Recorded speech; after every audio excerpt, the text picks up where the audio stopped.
that was a city. It's nice. That baguette has a lot of kilometers long. That is a true baguette. I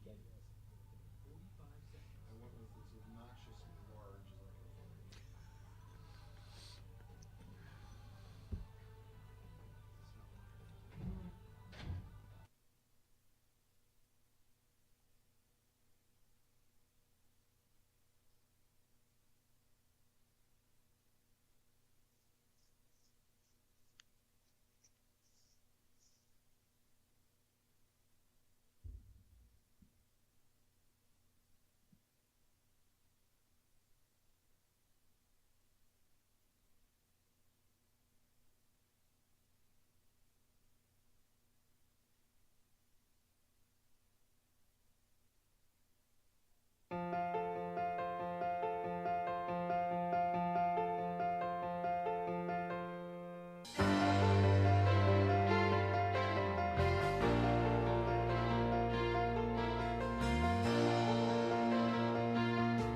You own all of Twitter or Facebook or what have you.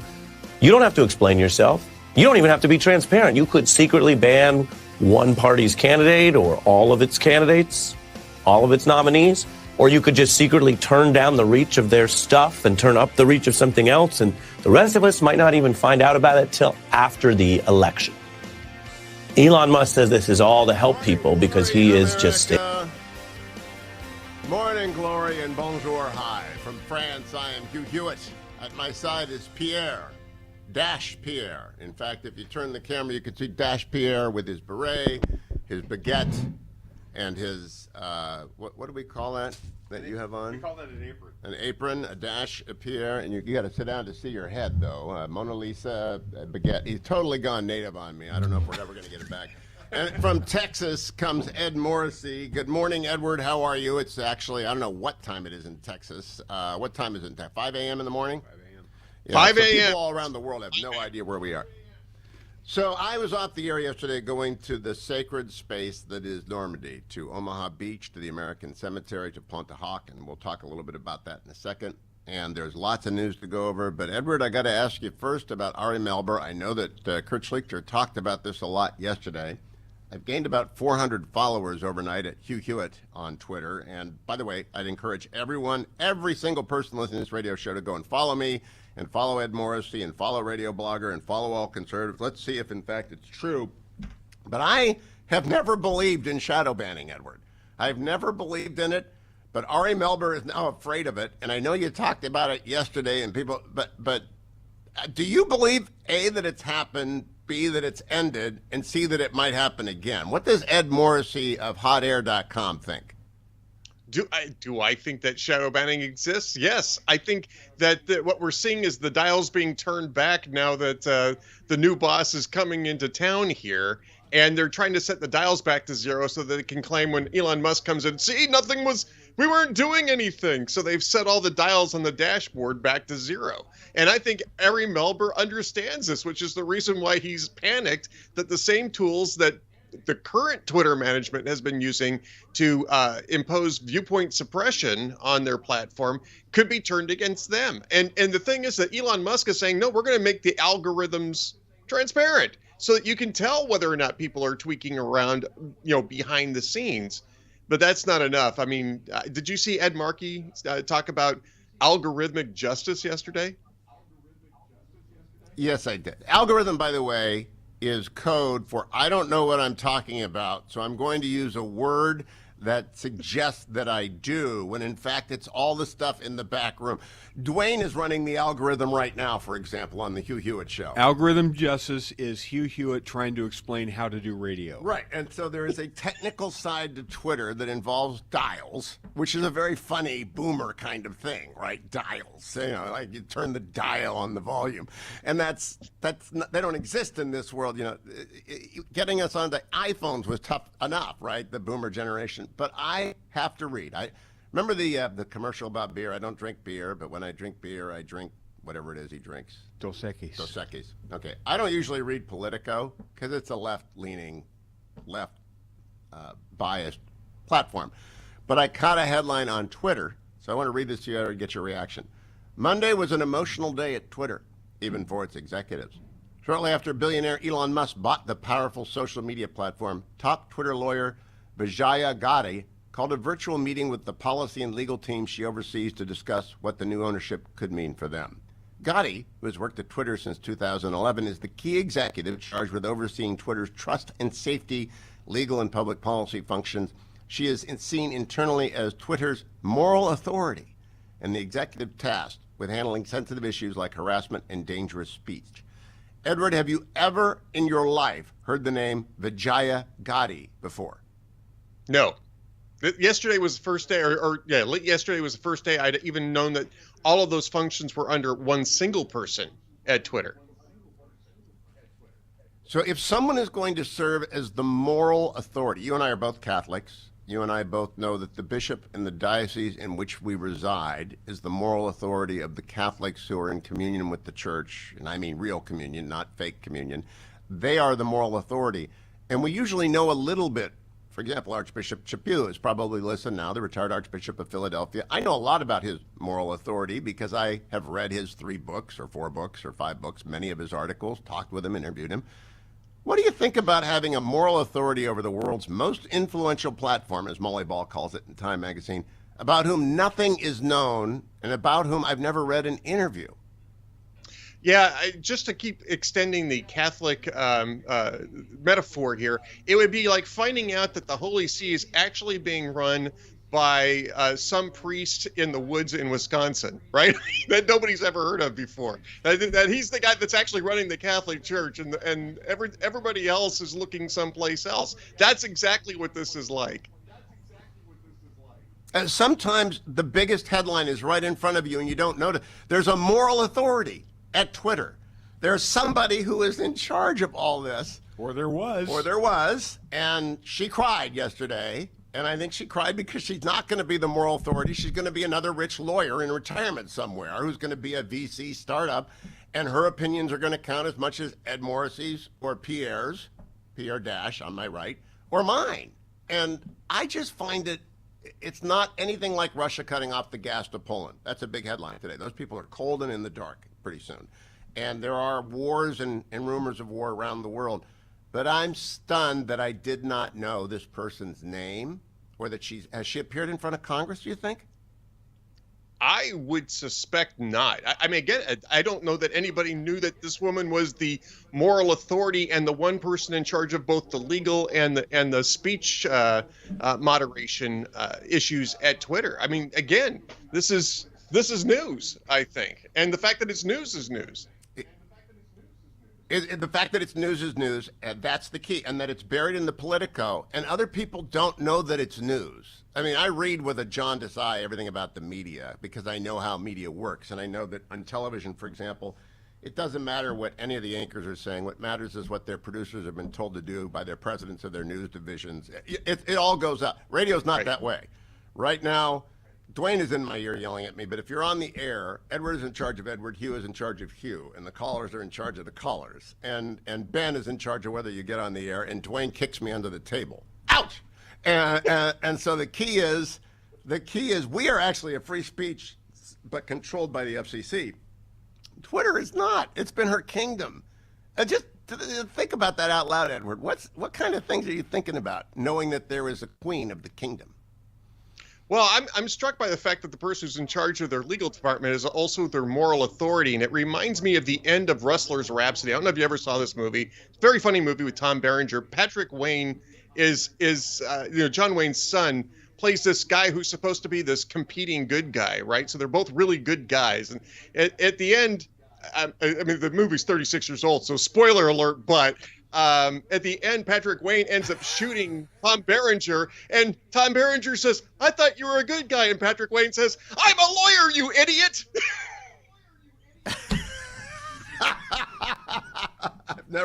I've never seen that movie, but I want people to consider as they go about the new Twitter. There's a new Twitter in town. There's a new sheriff in town, and the new sheriff is, again, her name is Vijaya. Pronunciation check, Generalissimo? I would say it's Vijaya. Vijaya. Gotti, Gadde. That's probably Gotti, yes. I think, this is an anonymous quote, I think everyone at Twitter, regardless of how they feel about the news, is feeling reflective and emotional, said one Twitter employee. We've gone through a lot in the past 2 years, and I think it's generally instigated a lot of reflection. I think this was more of an acknowledgement of that uncertainty everyone is feeling right now.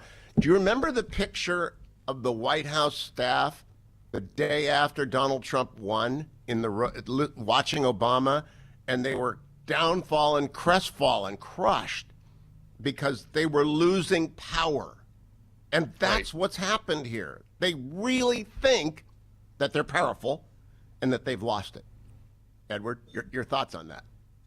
I think they were powerful. I think they were exerting a tremendous amount of censorious power on a public debate platform, and that power has gone away. And that's the reason why you're seeing Ed Markey, Ari Melber, all sorts of people who were benefiting from those censorious decisions suddenly freaking out because Elon Musk is basically saying, we're just not going to even put our thumbs on the scales anymore. We're just going to let people talk. And free speech frightens people like that. It frightens authoritarians, and that's the reason why you're seeing this freak out. Remember how the Clinton White House reacted as soon as George W. Bush was certified the winner? What did they do in gluing all the W's on the keyboards and all that? I will tell everyone, watch the account numbers. Go over to Ed Morrissey, at Ed Morrissey, follow Ed, follow Radio Blogger, follow Kurt Schlichter, follow Hugh Hewitt. See if the numbers go up. They say it's organic that many leftists lost tens of thousands of followers. I've never been suspicious of these people. I really haven't. But now I am, because there's a moral authority behind the curtain. And it's a little guy saying, pay no attention to the moral authority behind the blue bird. I'll be right back on the French edition of the Hugh Hewitt Show.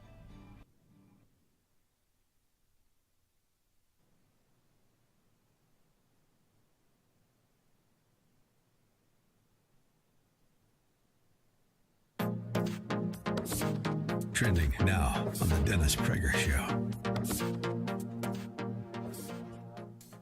It has to be accompanied by zinc hydroxychloroquine.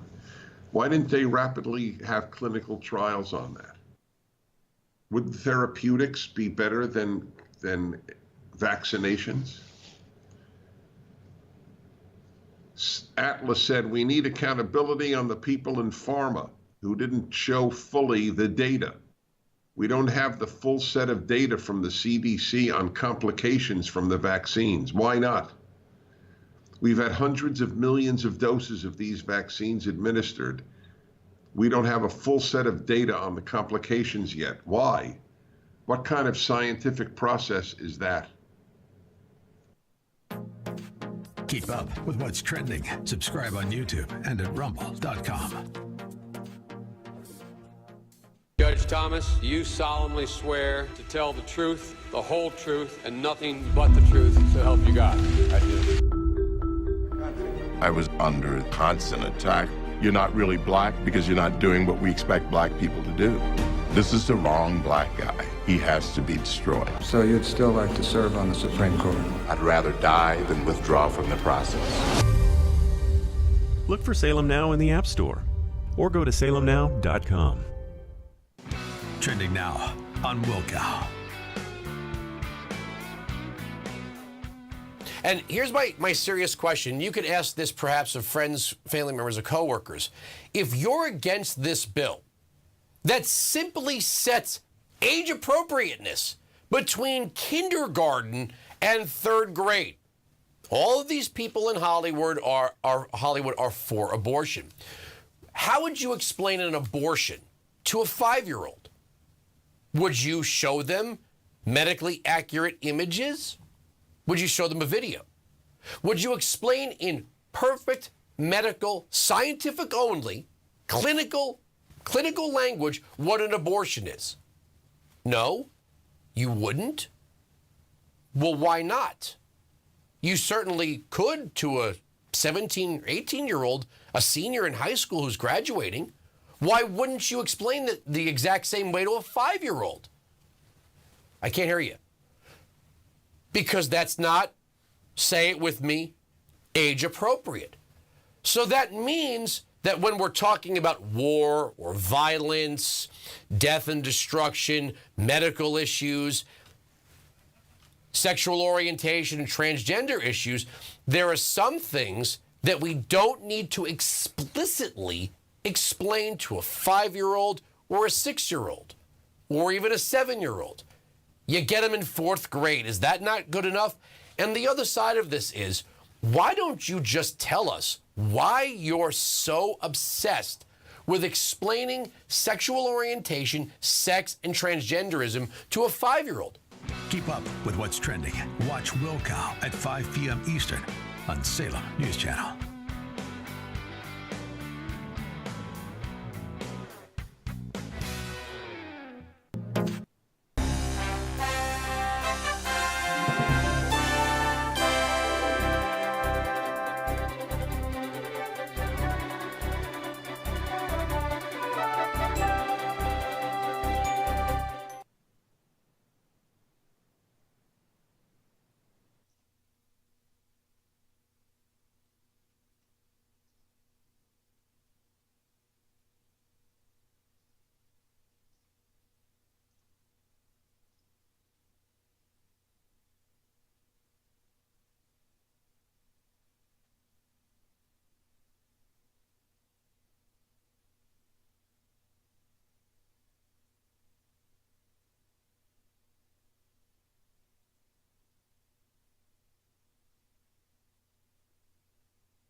The Rangers looked up and saw the enemy soldiers, the edge of the cliffs, shooting down at them with machine guns and throwing grenades. And the American Rangers began to climb. They shot rope ladders over the face of these cliffs and began to pull themselves up. When one Ranger fell, another would take his place. When one rope was cut, a Ranger would grab another and begin his climb again. They climbed, shot back, and held their footing. Soon, one by one, the Rangers pulled themselves over the top, and in seizing the firm land at the top of these cliffs, they began to seize back the continent of Europe. 225 came here. After 2 days of fighting, only 90 could still bear arms.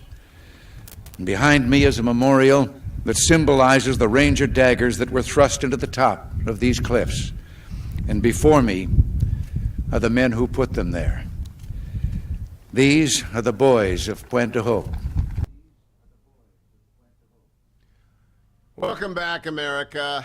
That's where Generalissimo and I were yesterday. And that was Ronald Reagan in June 6, 1984. Dwayne, what'd you think of yesterday? I'd been there before, but I'll let you hold forth. It was quite powerful, quite emotional. You can read the history, you can study the history, but until you stand on that beach, until you see the cliff, the whole time, especially on Ponta Hawk, I'm thinking, okay, Rangers are 20, 21-year-old kids that are trained.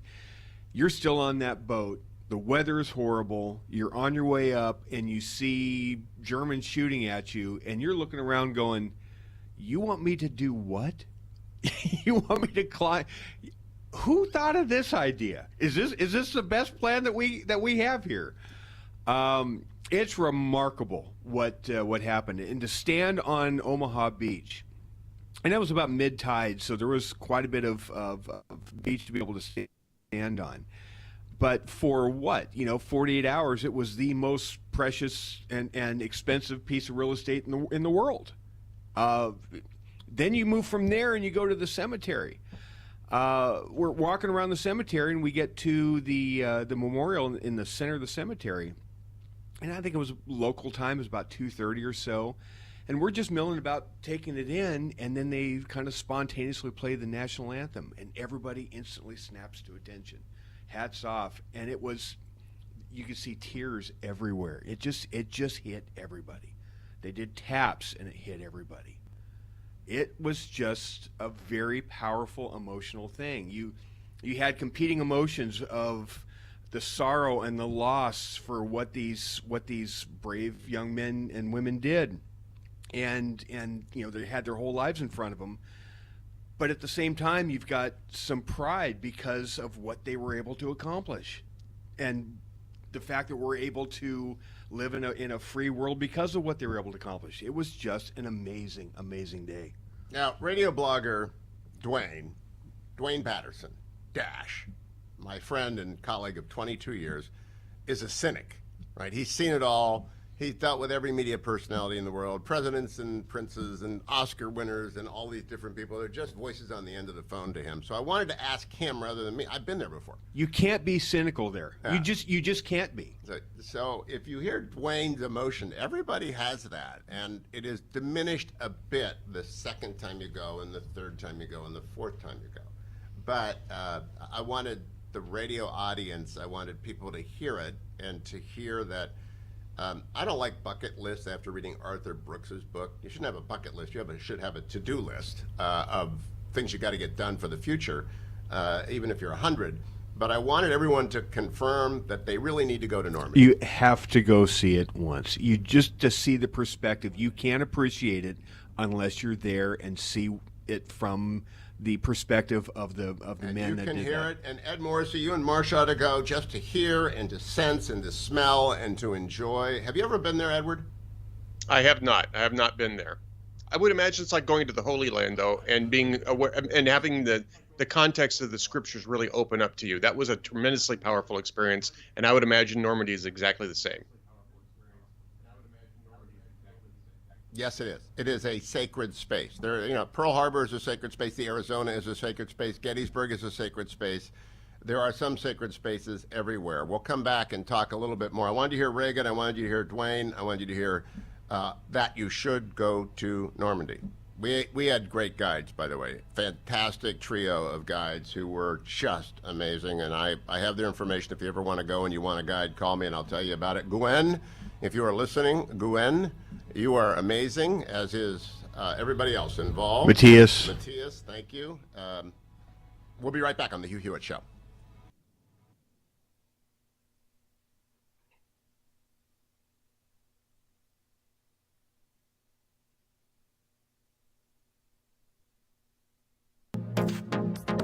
Trending now on the Mike Gallagher Show. These are clowns who are desperate to prop Joe Biden up. And every last one of the rhinos who did it, the never-Trumpers and the Jen Rubins of the world, they're just flailing, pitiful people who bet on the wrong horse. They're on the wrong side of history, and they are certainly wrong for trying to elevate this guy beyond what he is, which is a blundering, doddering, incompetent old man who should not be in the Oval Office. And that's what we're up against right now. We have a chance to fix these things, and it starts on November the 8th. Beware of rhinos who are propping up either Democrats or fellow rhinos. Keep up with what's trending. Subscribe on YouTube and at rumble.com. How 1 million children were placed with local foster families. Parents from all walks of life share their stories of overcoming the one-child policy by taking in orphans. Go to salemnow.com. Streaming on Salem Now. As Galileans, we witnessed his first miracle.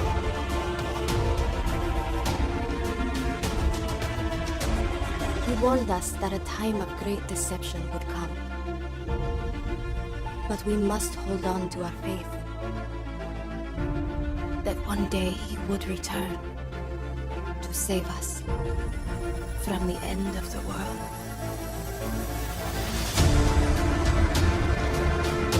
What if there was evidence that proves that this is all real? Because there were so many people bringing up little bits and pieces of this. I'm thinking, there's got to be a pattern here. This discovery proves that he is coming back. This is the most profound discovery in human history. Look for Salem Now in the App Store or go to salemnow.com. Trending now on the Mike Gallagher Show. He takes money that the U.S. gives, and when he doesn't split it with the Bidens, he puts it in his own bank account. So, yeah, I feel bad for the Ukrainian people, but no, I mean, what are we going to do? Just go to the Federal Reserve and fire up the old money machine printer? You know, I tend to agree with him. On the other hand, it's hard not to see the utter devastation, humanity, and the strength, the bravery of these Ukrainian people who are standing up to Russia's atrocities. I told you this a couple weeks ago. A Ukrainian that I met in Florida, guy told me, he said, listen, Americans don't really quite fully get Zelensky. Zelensky is not exactly Mother Teresa. That came from a Ukrainian. Keep up with what's trending. Subscribe on YouTube and at rumble.com. Streaming on Salem Now. Tesla was a genius. His most amazing discoveries thought to be written in a lost journal. Now, in the right hands, it could revolutionize the 21st century. You can stop an earthquake. Doesn't that mean you could start one too? That's why that notebook should never fall into the wrong hands. Shall we stop this thing? Save the universe!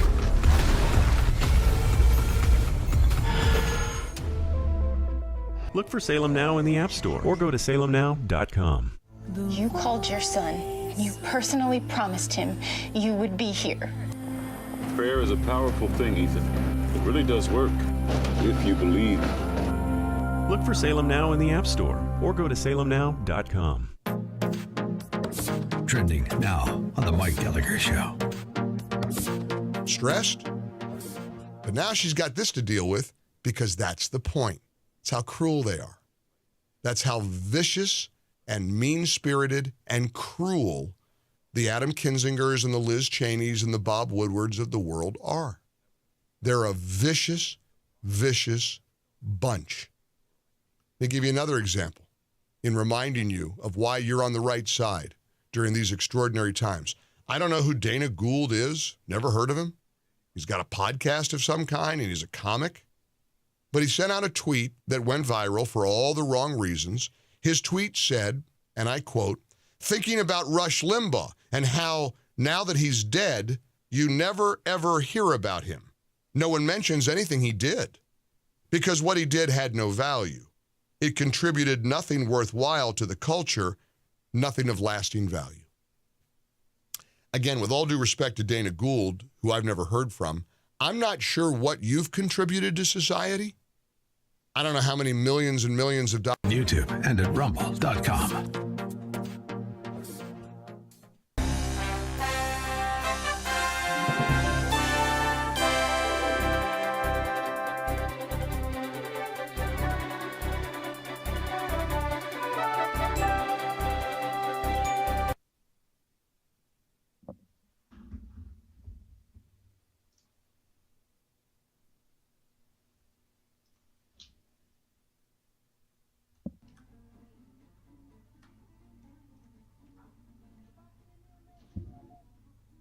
Welcome back, America. I'm Hugh Hewitt from France with my friend and colleague Ed Morrissey of hotair.com, co-hosting with me today in the event that France decides to turn off the internet. Yesterday, we heard there was a strike, Ed, in the lock people, the people who run the locks on the Seine. One-day strike, and it screwed up some stuff. But they said it's just demonstrating to Macron that they're still here. And so just in case the internet people decide to turn off the internet, thank you. I want to thank Ed Morrissey, Kurt Schlichter for backing us up all week, Generalissimo for doing a fine job, Adam and Ben and Jacob, and Harley, who was in for a couple of, lots of people keep you on the air when you were abroad, and I appreciate them all. They've been doing great things. There's a market report at this point brought to you by Birch Gold and summarized this way: run away.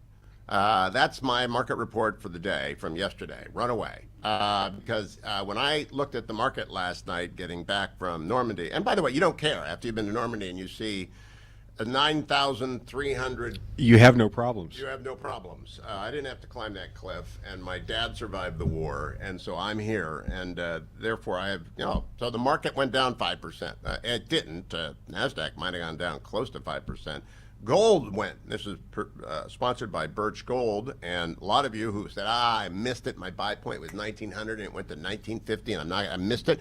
It's back below 1900. You head over to birchgold.com, or go to hughgold.com, hughgold.com, and that connects you to a Birch Gold site.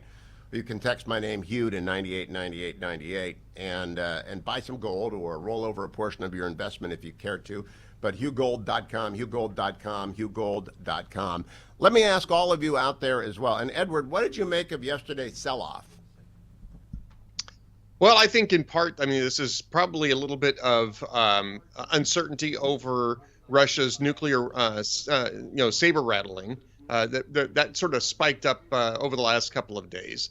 And I think that probably they're looking at some markers of inflation that just simply are getting worse. Now, there's a little bit of a bounce back in futures this morning, but they haven't recovered. They're not going to recover all of the ground that they lost yesterday. I think investors really are just in the grip of a lot of different uncertainties, more so than usual. And so you're going to see them start to retreat, if not run away. Well, that's why, again, Birch Gould, go to HughGould.com. It's an astonishingly tenuous time for economies around the world, and it will be for a while, and I'm going to talk to you about a few things. But I have to tell you that, I warned people about Schroeder, the guy who's going to Tennessee. Schroeder is torturing us right now by bringing a completely hot pizza to the broadcast room. So I can smell it, but I can't eat it. All right, so that is what Schroeder does to people. And I warn the people of Tennessee, he's coming your way. I mean, can you smell it, Generalissimo? He's just a messenger. You know who the torturee is? Who, Virginia? No, FMH. Fetching Mrs. Hewitt sent me a pizza? Yes. Well, she's off going to the cathedral. I don't believe Schroeder. If you believe Schroeder, that's like believing that Twitter's moral authority was a moral authority. And Schroeder brought that up. I'm not going to believe that. All right, Ed, I want to run down the news with you and get your reaction to every story as we move along here. I've got an audience here. Some of these people, crazy enough, are not walking around ruin. How do you say it? Ron, like in Ron Howard? Ron. It's like it's almost like Uran. I learned out where the Army came to say, the Marines say "oorah," and what does the Army say? Ooha. And so Colonel Mark Breslow told me yesterday, "Ooha" comes from when they asked the Rangers to climb the cliffs, and he said, "Who, us?" that became "ooah." Okay, Edward. First story, Wall Street Journal. Nearly 60% of the people in the United States, including 3 out of 4 children, have been infected by COVID by February of 2022. What does that mean to you? I think that's an undercount. And it means that you can get rid of the interventions. At this point, it's no longer a novel coronavirus.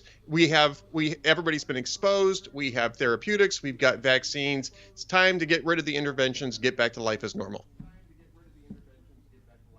It means we ignore Fauci. That's Dwayne Who's talking. not gonna... I don't think we ignore health authorities. I think we just go ahead, Ed. Dr. Fauci has decided he's not going to the White House Correspondents' Dinner. I don't know if you guys saw that come across the wire because of COVID concerns. Did he really?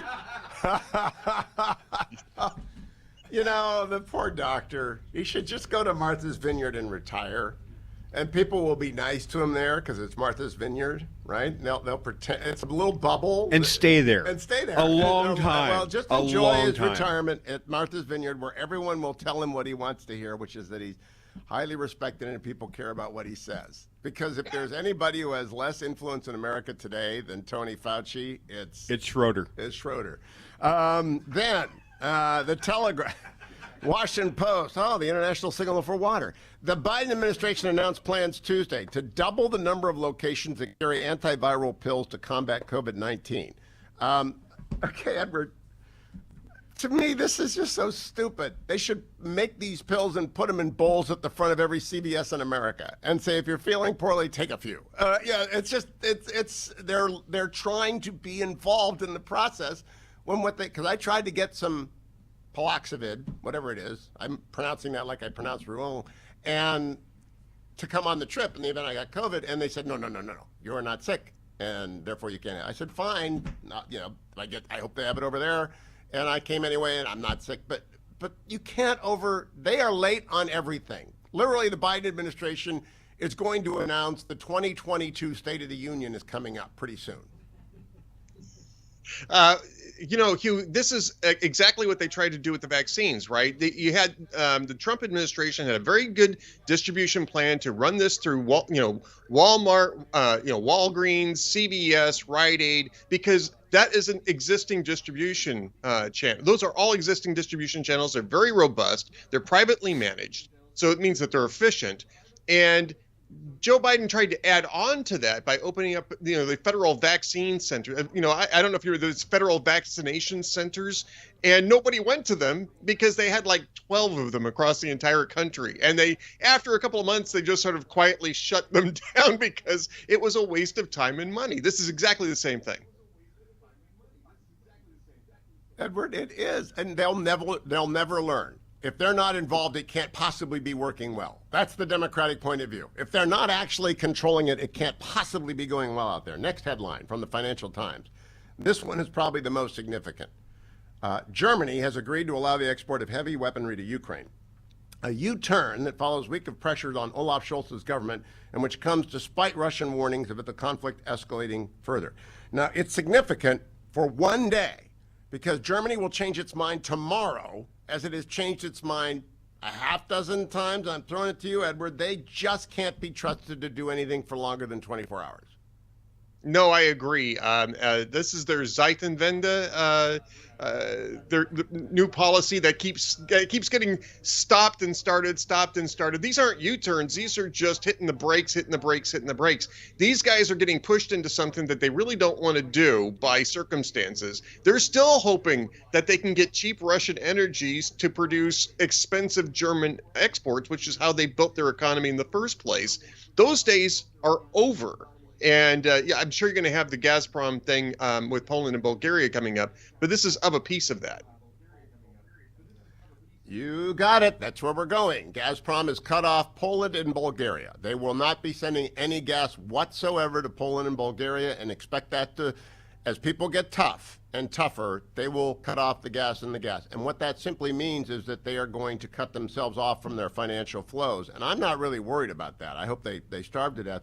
But we've got to do the Marshall Plan of energy for NATO. Do you think we will?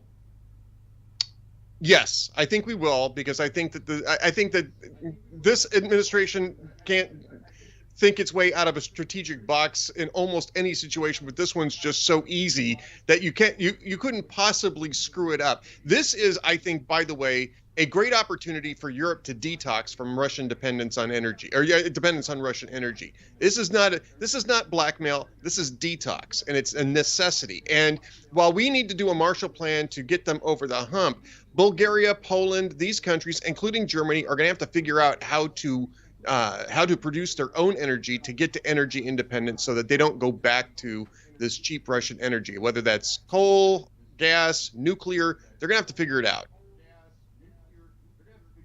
Edward, that's kind of brilliant. Detox. That's what Europe has to go through, is energy detox, energy dependence on Russia detox, by becoming energy independent, by building mini nuclear plants, not shutting down your nuclear plants. I would recommend to everyone, I'm going to talk with Matt Continetti about his book, The Right later, but I went back and read a 2011 piece by Peter Thiel in the National Review, Projecting the Future. And Peter said, we've entered an era of energy stagnation. And he said nuclear is basically done. I think actually nuclear is going to have a renaissance now. And in his 2011 piece, Thiel says he couldn't in good conscience recommend an undergraduate in any university go into nuclear engineering because there's no demand for their services. I think there's going to be demand, if not in the United States, there's going to be a demand in the third world, because energy is freedom and energy is warmth. And nuclear power produces both. One is dependent upon the other. Edward, would you let a grandson go into nuclear engineering, or a granddaughter go into nuclear engineering? Yeah, absolutely, because I think the same way you do, is that especially if you take climate activists at their word, this is the most scalable, most abundant power that you can generate without generating carbon emissions. And scalable is important, especially in countries such as ours. So wind power and solar power is not scalable. Nuclear power is scalable. Last headline. Last headline comes from the Telegraph in Great Britain. Russia has hinted at an invasion of Moldova saying it would like to avoid intervening in the breakaway region of Transnistria, but suggested it might have had to act after a series of unexplained attacks on the infrastructure. There's a tiny slice of Moldova, which is between most of Moldova and Ukraine. And what they're trying to do is build a giant U around Ukraine, beginning in Russia, going through the Donbass, through Crimea, and into this part of Moldova after they connect. But they have to get through Odessa to do that. And I don't think that's going to work. 30 seconds, Edward. Do you think that is going to work? That's been their ambition for at least the last 8 years. I was writing about this 8 years ago. Transnistria is part of their ambition of rebuilding the greater Russian Empire. And yes, this is exactly what they were driving for by invading Ukraine. So I don't know that they can get there, but that's what they're trying to do. You know, if you're the West, you might really want to think about jumping on Moldova's side right now and taking back Transnistria right now before they get there. All right, we'll be back with Edward Morrissey in just a second. But first, ReliefFactor.com. My friend Ed brought his big bag along so that I could have 4 of his little bags because I forgot mine. Of course, that's the Fetching Mrs. Hewitt's fault. It's never my fault. There we go. Icarian Curcumin with resveratrol and omega. Icarian Curcumin, resveratrol, and omega. These are the 4 supplements that I did not have with me that I do have with me now because Ed brought them along with me, and I'm going to keep the bag with me and actually volunteered some of his stash so that going up and down, somehow we managed to put in a lot of steps yesterday, even though it was on and off buses going to the various sites along the invasion beaches, the American Cemetery, Ponte Hoc, all the different places. But ReliefFactor.com kicked in. I am fine. A couple of days ago, not so much. The cobblestones of Paris, not so good on the lower back. But I'm telling you right now, if you've got ReliefFactor.com, give it a try. $19.95. Most of the people on the cruise, I don't know what they think. Some of them show it to me. Some of them probably don't use it and don't want to tell me that they don't use it. But you should give it a try. 3-week starter pack, $19.95. I'll be right back. I'm not sure if I have a guest next, but I'll figure it out with Ed Morrissey and Dwayne from Paris. It's Hugh Hewitt.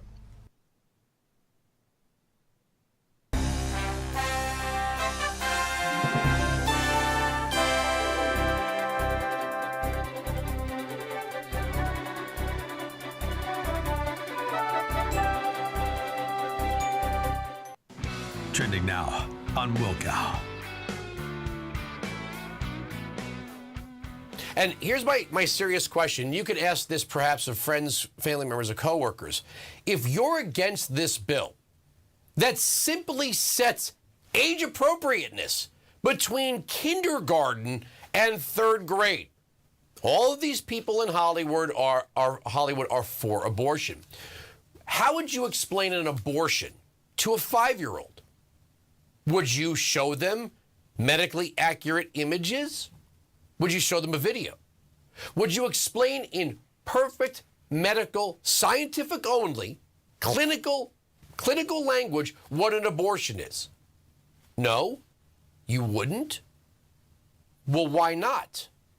You certainly could to a 17, 18-year-old, a senior in high school who's graduating. Why wouldn't you explain it the exact same way to a 5-year-old? I can't hear you. Because that's not, say it with me, age appropriate.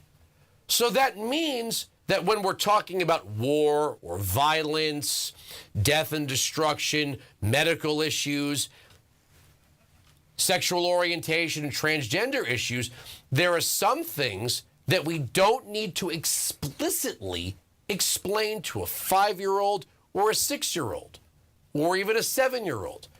You get them in 4th grade. Is that not good enough? And the other side of this is, why don't you just tell us why you're so obsessed with explaining sexual orientation, sex, and transgenderism to a 5-year-old? Keep up with what's trending. Watch Wilkow at 5 p.m. Eastern on Salem News Channel.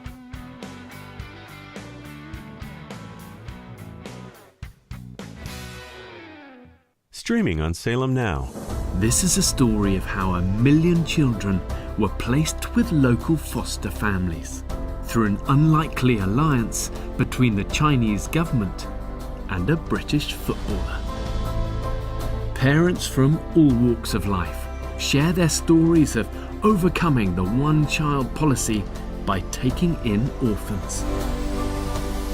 With unprecedented access across the country, this is a unique insight into the lives of the 90s orphans now driving the 21st century's fastest growing economy. This story needs to be told across the world. At a time where there's so much negativity and cynicism, here's proof that a single leap of faith can change the world.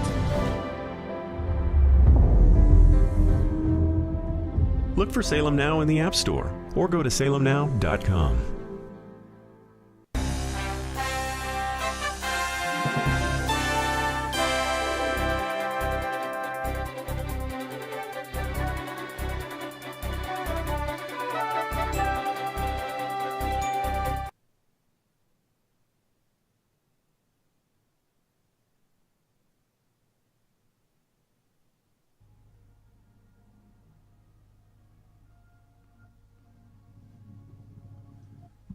Welcome back, America. Hugh Hewitt from France with General Liso at my side, Ed Morrissey co-hosting with me from Texas. And I want to play for you Ari Melber and Tom Cotton so you can contrast the different points of view on free speech. And I encourage everyone, I just finished a column for the Washington Post on what the First Amendment is and isn't. The First Amendment does not apply to Twitter, all right? Unless it becomes entwined with the federal government. That's a very difficult area of constitutional law, which takes about 4 classes to explain to people what entwinement is. New standard developed in the last 20 years. And some people argue Section 230 of the Communications Decency Act entwines the internet with that, but it's not. Edward, let's play Ari and Cotton and then get your comment on it. Here's Ari Melbourne. Remember, everyone, go follow Ed Morrissey on Twitter, follow Hugh Hewitt on Twitter, follow Radio Blogger on Twitter, and Town Hall on Twitter, and we'll see what the numbers are. I follow those 4 sites. We'll see if they go up. Here's Ari Melber worrying about Twitter's takeover, cut number 7. You own all of Twitter or Facebook or what have you. You don't have to explain yourself. You don't even have to be transparent. You could secretly ban one party's candidate or all of its candidates, all of its nominees, or you could just secretly turn down the reach of their stuff and turn up the reach of something else, and the rest of us might not even find out about it till after the election. Elon Musk says this is all to help people because he is just a free speech, philosophically clear, open-minded helper. So, of course, Ari's show controls what Ari says and what guests he has on. And if you think Ari is not biased, then you need to reassess what you don't know who hasn't shown up on Ari and who hasn't been booked on Ari, and et cetera. Here is Tom Cotton's approach, as discussed on Fox News last night, cut number 13. When Elon Musk concludes this purchase. So all of this liberal pearl clutching over Elon Musk taking over Twitter, do you think this is about free speech or is it about censorship? I think it's about censorship of speech they don't want to be free. You know, they're perfectly fine with rich liberals owning media companies like the Washington Post or the Atlantic Magazine or the New York Times. But, I'm not even sure Elon Musk is a conservative. He has a lot of idiosyncratic political views. But I think he's a libertarian more than anything. Yeah, and these days, John, if you support free speech, though, it draws the anger of liberals, and they start to target you. That's why I think they're reacting so hysterically in many cases to Elon Musk purchasing Twitter, is they don't want to have these voices on social media. They want to censor views. Anything in their mind that they don't agree with is disinformation or misinformation. That's what I hope Elon Musk puts an end to, and that's what I hope he sets an example for other companies to do as well. I read somebody this morning who suggested that some of Elon Musk's most vocal critics are probably driving Teslas. The Wall Street Journal editorial board says, hey, listen, give the guy a chance. Writing in an editorial today, does Mr. Musk realize he's walking into a hornet's nest? Will his vision work? Who knows? But it will be fascinating to watch Mr. Musk try to break Silicon Valley's culture of progressive conformity. I mean, he wants to rock the boat. And isn't that what America's all about? Yeah, John, I think we all should give Elon Musk a chance. This deal isn't even closed yet, so we don't know what kind of leadership he'll provide to this company. But if he does follow through on what he's been saying about free speech on social media, I think that will be a good thing for Twitter. It'll be a good thing for the country and certainly for all the users across the country who feel like their views are suppressed or censored. One other quick issue that came up, Amazon and Washington Post owner Jeff Bezos floated a bit of a conspiracy theory on Twitter when he mused, interesting question, did the Chinese government just gain a bit of leverage of the town square? The suggestion from Bezos was that because China's a big market for Teslas, it's also a big market where Tesla gets its lithium batteries from, that maybe China is going to have some sway over what happens on Twitter. Bezos later said that they probably didn't gain leverage. So I'm wondering what that whole thing was all about. Well, perhaps no more sway than Chinese investors have in Amazon or the Chinese advertising that the Bezos Post accepts routinely. Right. Senator Tom Cotton, always good to catch up with you. And we expect over to you, Ed Morrissey. Your problems China with getting Twitter leverage over Tesla and over Apple and over everyone is a real deal. That's a real issue because they use every bit of leverage that they can. But it's not what is driving the left's hysteria. And it is hysteria. They can't unsay what they said. They can't uncry the tears, right? It's forever. The moment that Twitter fell into Elon Musk's Snidely Whiplash, boomer reference, hands means we can't unsee what they did. Exactly. And if they were that concerned about Chinese influence, they'd be out picketing Disney, the NBA, and all sorts of other entities before they even got to Elon Musk. This is about Senator Markey's idea of algorithmic justice, which is basically having the left be able to pressure left-leaning, corporate executives into imposing their version of viewpoint suppression, their version of censorship on these platforms by proxy. Markey's now saying, well, if I can't do it by proxy, we're going to do it by fiat, government fiat. To which I say, good luck with that, Senator Markey. Have fun storming that castle. Yeah, I used to count on Barbara Boxer always saying the dumbest thing on the Senate floor. Now Ed Markey is my go-to guy. Ed Markey has long been runner-up to Barbara Boxer in the dumb as a box of cement bricks Olympics, but now he's on the gold medalist stand position. Don't go anywhere, America. Hour number 2 from France with Ed Morrissey in Texas coming straight up on the Hugh Hewitt Show. Don't forget, go follow Ed Morrissey. Go follow Hugh Hewitt.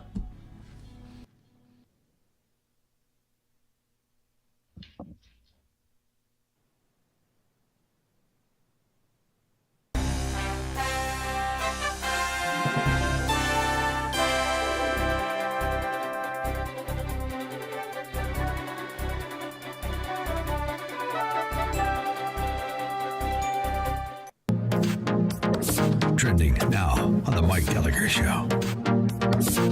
Oval Office that is 1,000 times more volatile and dangerous than his predecessor, because Trump wouldn't be making mistakes like this. He might send out a mean tweet to Rosie O'Donnell, and we don't have that anymore, so I'll bet you can sleep better at night. I'll bet the people of Ukraine are glad that Twitter took away Donald Trump's account. I'll bet you they're really thinking about the election process and how we upended the election of November of 2020 and saw Biden, Mr. Grandpa Joe out of his Wilmington, Delaware basis with the most votes any president in the history of America ever got. Yeah, right. Right. Keep up with what's trending. Subscribe on YouTube and at rumble.com.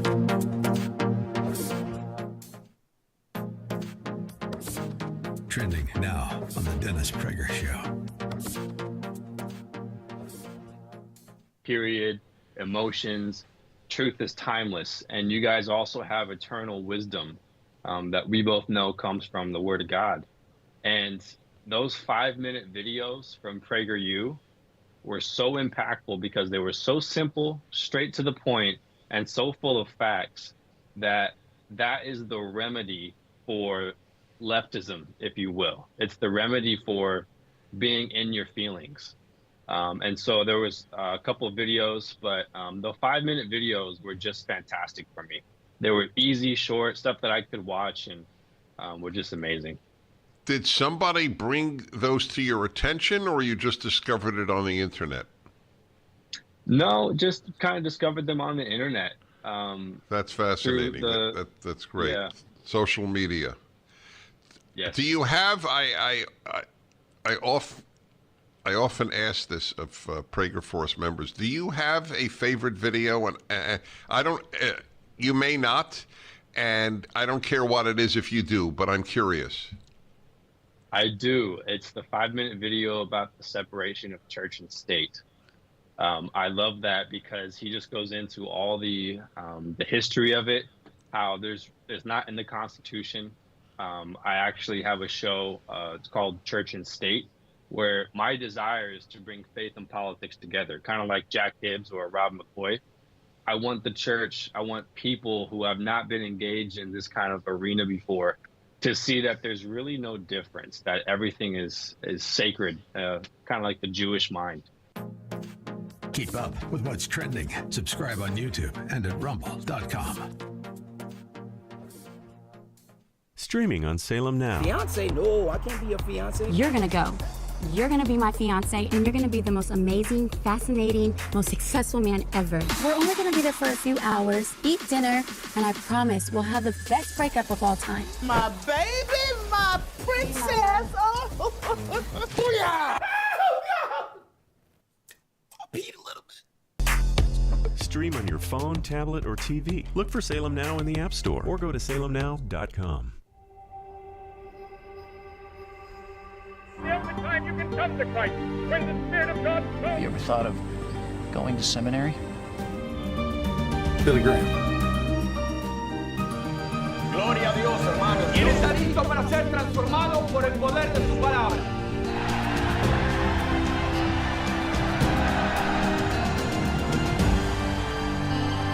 Look for Salem Now in the App Store or go to salemnow.com.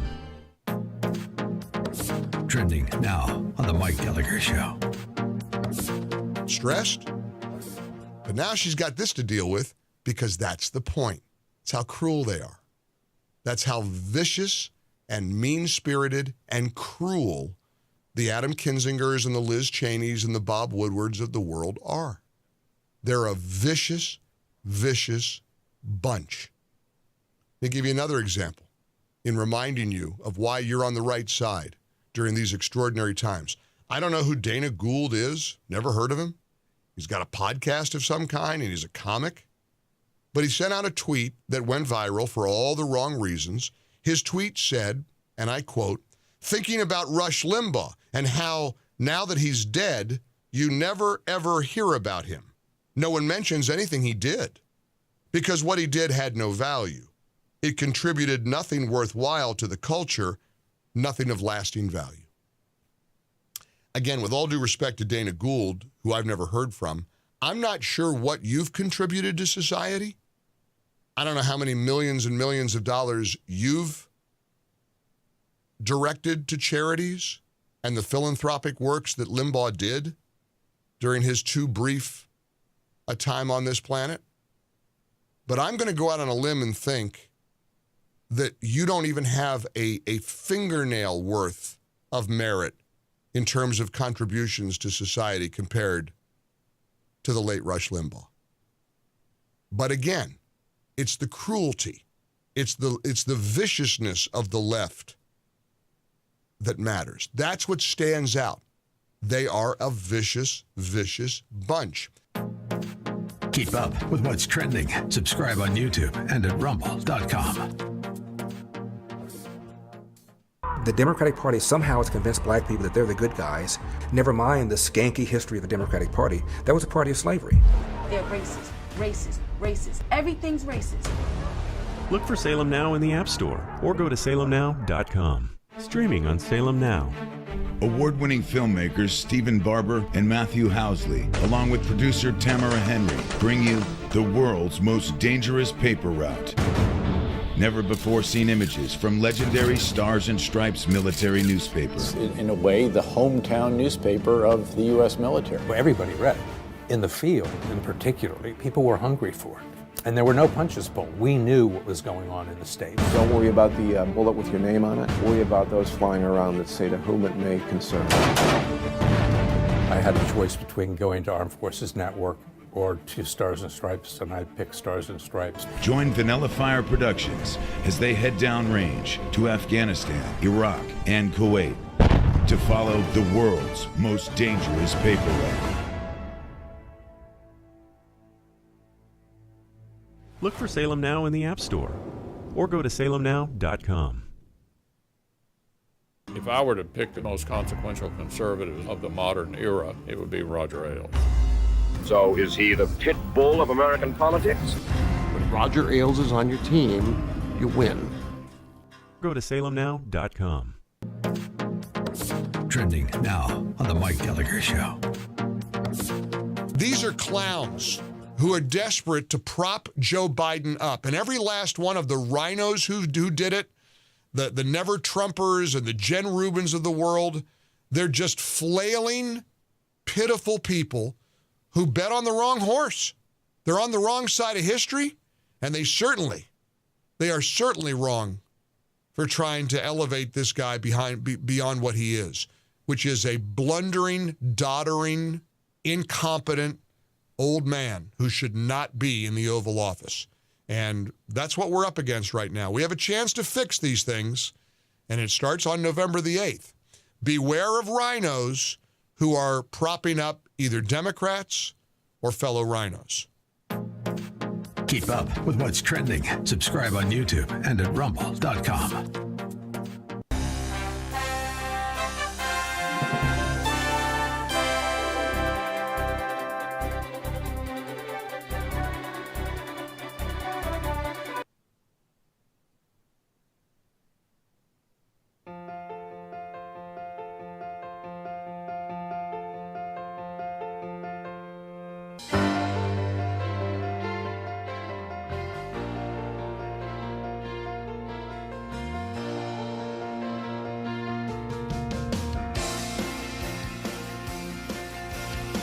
Morning glory, America. Bonjour, hi, Canada. Hugh Hewitt from France. I am live in France, joined by Generalissimo is along on the tour with me.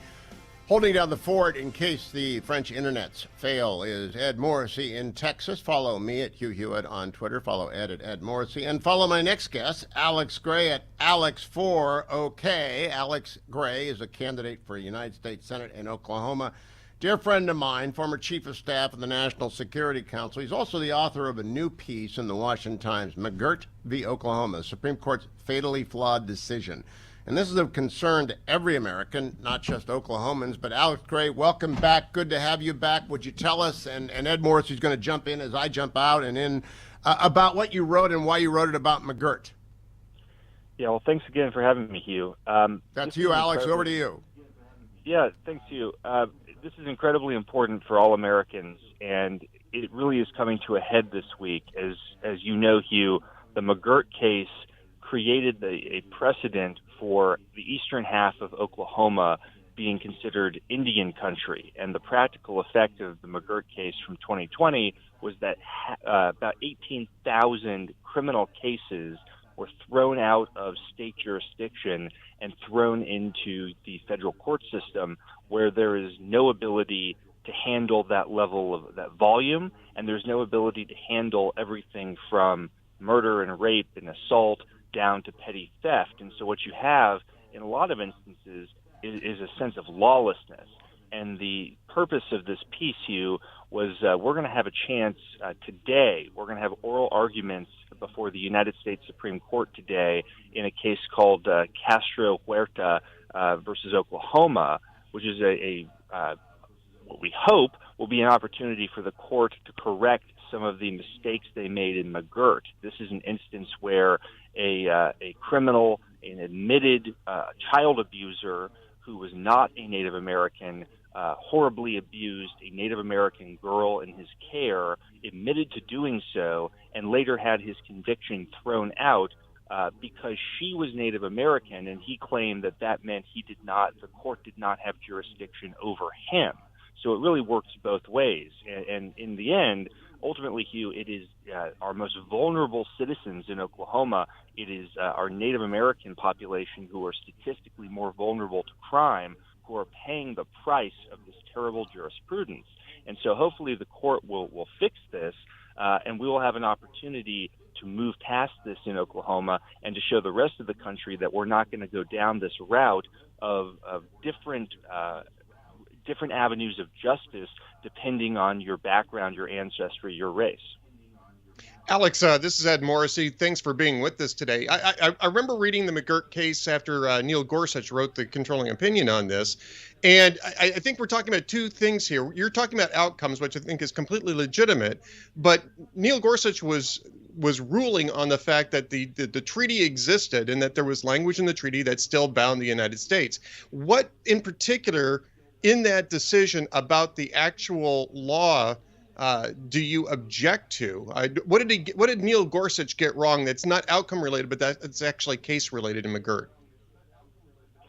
Well, what I object to, Ed, is that when Justice Gorsuch interpreted some of the late 19th century, early 20th century statutes, some of the organic acts that led to Oklahoma prior to Oklahoma statehood, I object to the I really think it's kind of originalism run amok. And again, I'm a strong constitutionalist, a strong proponent of the kind of Clarence Thomas jurisprudence. But I think in this instance, the interpretation that Justice Gorsuch took of some of these early enabling acts prior to Oklahoma entering the Union in 1907 did not. I really don't think took the right approach to where we were at the time and where we are now. And the outcome ultimately is twofold, Ed. It's one, we're going to have congressional action to fix the underlying confusion that's been caused here. Some of these out-of-date statutes are going to have to be redone at the congressional level. And then ultimately, hopefully, Castro Huerta and some of these follow-on opinions will be able to correct some of the damage at the judicial level. And as Hugh was alluding to, this isn't just a question of the direct impact and outcome here.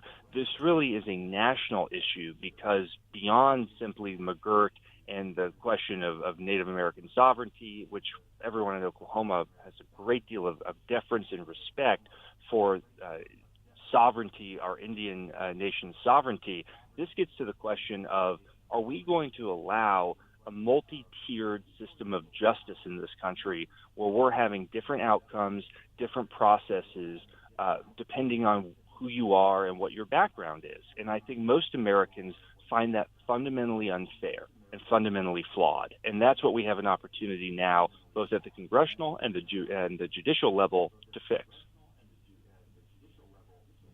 Alex Gray, I'm reading your Washington Times piece, and I see here that in Oklahoma, 18,000 criminal cases have been moved to federal jurisdiction since McGirt.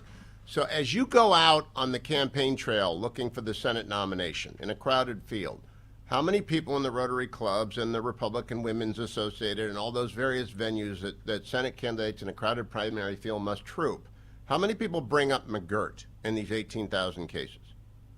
You know, Hugh, it's a lot of people. I would say most of the places I go, and contrary to the conventional wisdom among too many of the Oklahoma political establishment, contrary to the kind of received wisdom, it is folks in places like Broken Bow and Antlers and Hugo and Lane and Atoka, little towns, beautiful towns in southeastern eastern Oklahoma, where there's a large Native American population.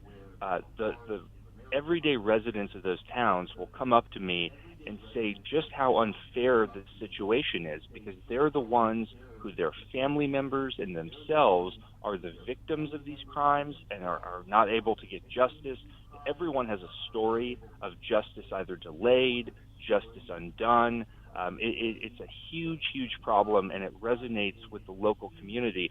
And unfortunately, we're not, our governor, Kevin Stitt, has been fantastic. He talks about this everywhere he goes. I would say it's probably his highest priority to fix this injustice. And really, Hugh, in the Senate field, in the Senate race right now, I'm the candidate who's talking about this, because to me, it's not just a issue for Oklahoma. It's a national issue, and it's one that we have to be talking about as a fundamental one of fairness and equal justice under the law. Alex, this is what I've argued quite a bit in this cycle, is that voters are going to respond to what touches them every single day. what they see every single day, what they experience every single day. And if this is what Oklahomans are experiencing every single day, this is going to be a legit issue in this election. Of course, and more broadly, I'm usually putting that in terms of inflation, in terms of energy costs, and in terms of crime. So this is actually kind of an overlap in the crime area. Are you seeing those same types of concerns coming from voters? And what is it that they're telling you about inflation and crime in terms of the upcoming election? Well, absolutely. Inflation in Oklahoma, we're a huge energy producing state. The war on energy that the Biden administration has been perpetuating through different regulatory agencies, raising the cost of gas, contributing to inflation, contributing to our national security crises. That's all on voters' minds every day. And it really is a question for too many Oklahomans and too many Americans of food on the table, putting gas in your car. And the Biden administration has done everything they possibly can to make that harder through their policies, to make it harder for people to put gas in their car and to not have to make those difficult choices. But in terms of McGirt and in terms of crime, there's a sense of we're very lucky in this state under the governor's leadership and under our statewide leadership. We have a great attorney general as well, John O'Connor. We have really low crime rates by national standards, and really are very fortunate in that sense. But there's a sense of even Oklahomans are looking nationally, looking at the war on police, looking at defund the police, looking at the lawlessness coming out of our big cities run by radical left-wing mayors, and there is a sense of kind of impending doom in a lot of cases. And the McGirt case, as a local Oklahoma issue, I think contributes to this sense that our institutions are failing us and are failing to keep us safe and failing to keep our families safe. Alex, quickly, what's the website if people want to check out your campaign? That's alexgrayforsenate.com. alexgrayforsenate.com. That's alexgrayforsenate.com. Senator Lankford from Oklahoma is going to join us a little bit later in the program. Thank you, Alex Gray. Ed Morrissey and I will be right back after this. Stay tuned. Portions of the Hugh Hewitt Show are brought to you in part by Job Creators Network.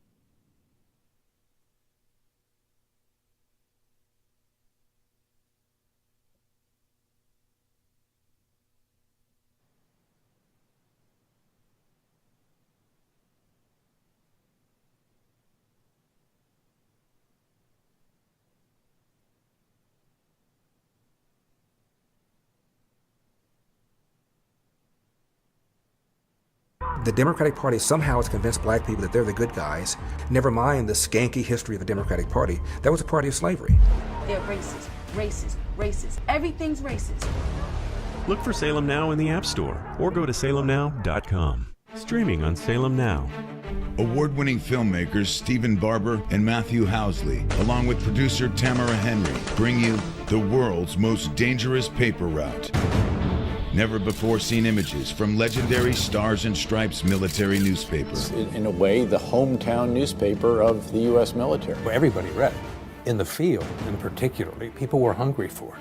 And there were no punches pulled. We knew what was going on in the state. Don't worry about the bullet with your name on it. Worry about those flying around that say to whom it may concern. I had a choice between going to Armed Forces Network or to Stars and Stripes, and I picked Stars and Stripes. Join Vanilla Fire Productions as they head downrange to Afghanistan, Iraq, and Kuwait to follow the world's most dangerous paper route. Look for Salem Now in the App Store or go to salemnow.com. If I were to pick the most consequential conservative of the modern era, it would be Roger Ailes. So is he the pit bull of American politics? When Roger Ailes is on your team, you win. Go to salemnow.com. Trending now on the Mike Gallagher Show.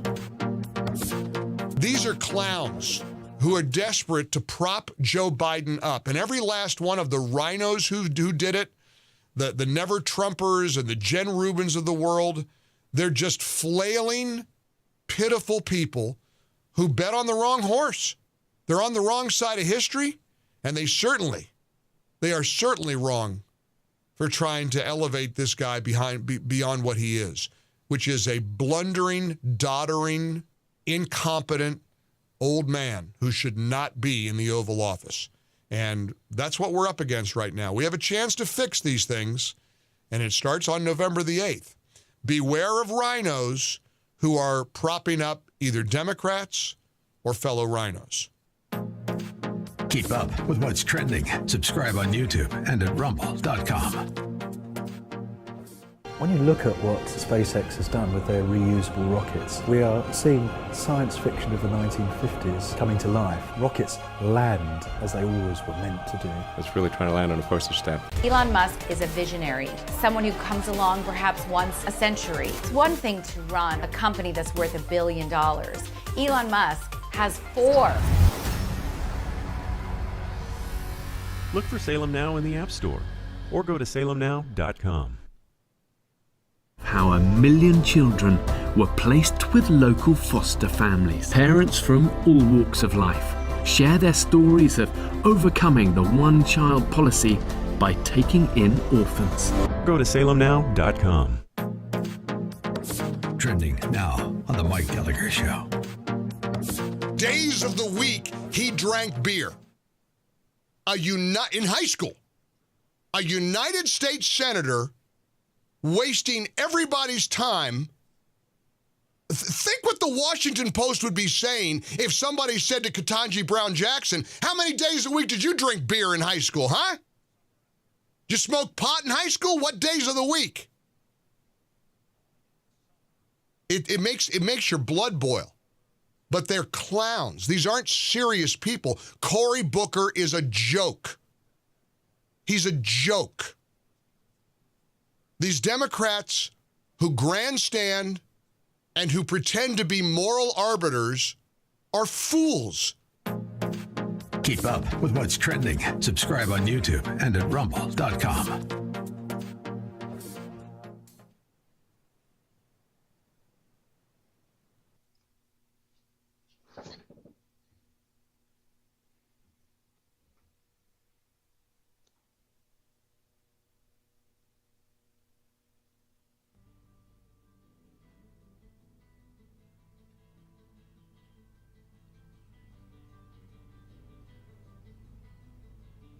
Welcome back, America. Hugh Hewitt from France, from the river. Actually, Alma Waterways has made it possible for me to broadcast with Generalissimo from the river today, and I want to thank them, and I want to thank Ed Morrissey standing by in Texas. Senator James Lankford of the United States Senate will be joining us at the top of next hour. Coming up at the bottom of the hour, Congressman Gallagher makes his usual appearance, and I hope Mike does, in fact, grace us with his presence. I do want to say that the market report is so bad, AndrewandTodd.com probably doesn't want me to give it to you, because even though the market report was so bad yesterday, the 10-year Treasury is still double what it was 3 months ago. And so I'll give you the brief. I said it in the first hour, repeat it again. The market report has run away. Yesterday was the day that you wish you had gotten out of the market before the market started, and you probably want to get back in now. I never go in and out. I don't. There are a couple of investment advisors on the trip with me, and they ask, do you really only own 2 stocks? And I said, yeah, I own Amazon and I own Palantir, but then it's just mutual funds, and that's it. And I have gold in the safety deposit box, and then I own real estate, because real estate is actually the one investment that no one can steal from you over the internet. They can't. They might take the documents away, but eventually you'll get it back, and so they can't steal your house from you.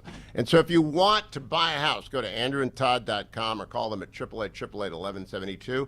888-888-1172. We'll connect you with Andrew and Todd. And yesterday, our guide, Gould, who is a terrific guide, I mean, an absolutely fabulous guide that Alma Waterways provided. We had dinner with him at the Benedictine Abbey 2 nights ago. And I said, how have you managed to put together, purchase a house? And Ed Morrissey, he did. You know, there isn't a lot of mobility in France. France is a less conscious but class-driven opportunity society, meaning that the class into which you are born is likely to be the class into which you remain. Very un-American in that respect. But Gould was the opposite of that. He had moved up from a lower-class family, working barely to keep their heads above water, and he's a guide, and he's a very great guide. And he had bought a 3-bedroom apartment, and I said, what's your interest rate? He bought it last year. 1%. because France makes it easier to buy a house. And I said a 1% loan, they do 20-year loans here in France as opposed to that. So a 1% 20-year loan, of course, my advice was never, ever sell that, Edward. When you went down to Texas, well, I'd like to ask people, did you buy free and clear or did you get a loan when you went down to Texas? I got basically what amounted to a bridge loan. So it ended up being free and clear, but I had to, because of the transition between two houses, I had to do a quick bridge loan. And I think that it was like around 3%, I think, or it was 2.7% was the mortgage value, but it was paid off immediately, with no penalty. So it was actually had some great people working on it down here. AndrewandTodd.com. I don't know if they do loans in France, but maybe every time I go somewhere, I want to stay there. And I was looking at the apartments. They don't seem unreasonable to me in Normandy. They look pretty reasonable in Normandy, but you'd have to deal with a lot of Americans and English and Canadians visiting the 5 beaches sort of endlessly. I also want to remind people the GreatOpportunityProject.com, brought to you by the Job Creators Network, sponsors of the show. And Edward, they're begging Joe Manchin. I know the Job Creators Network is up there trying to stop him. They're collecting signatures. The Job Creators Network is out there, the GreatOpportunityProject.com. Do you think Joe Manchin folds and actually lets them do another bill? I don't think he does. I think it's dead, and that there's not going to be another reconciliation. No, I think he is. I think he's extremely concerned about inflation. I think if anything that goes through on reconciliation is going to have to focus on deficit reduction. And because he and Kirsten Sinema are at sort of loggerheads on the corporate tax restructuring proposals that Manchin wants to do, I don't think it's going anywhere. And so I also think that Joe Manchin is pretty sick and tired of being labeled a racist and a white supremacist by members of his own party. So he's not inclined, I think, to be doing this. And yesterday he said, nobody's talking about reviving Build Back Better. Nobody's talking about this. I don't think it's happening. It's not happening, and I want to encourage everyone to make sure it doesn't put another nail in that coffin. Think of Dracula trying to pound out of that coffin. Go to the GreatOpportunityProject.com, add your name. In fact, join Job Creators Network. They have become, almost overnight, our friends over there at JCN have really become a force majeure inside of Washington, D.C., but you have to be a part of that at the GreatOpportunityProject.com. Coming up, Congressman Mike Gallagher, a member of the Armed Services Committee, more importantly, a member of the House Intelligence Committee. We're going to ask him this is really substance on tap coming up. Ed and I are going to ask Congressman Gallagher about the war, about Moldova, as I just reported the headline, the threat about European gas being cut off. He can't tell us what he learns as a member of the Intelligence Committee, but you can infer a lot by how concerned he is. So give a quick listen when we come back from break. From France, I'm Hugh Hewitt. Stay tuned.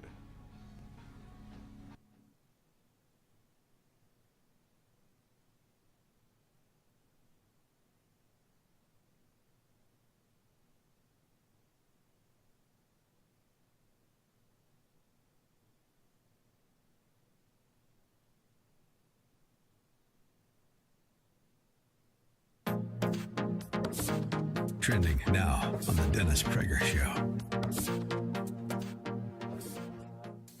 It has to be accompanied by zinc hydroxychloroquine. Why didn't they rapidly have clinical trials on that?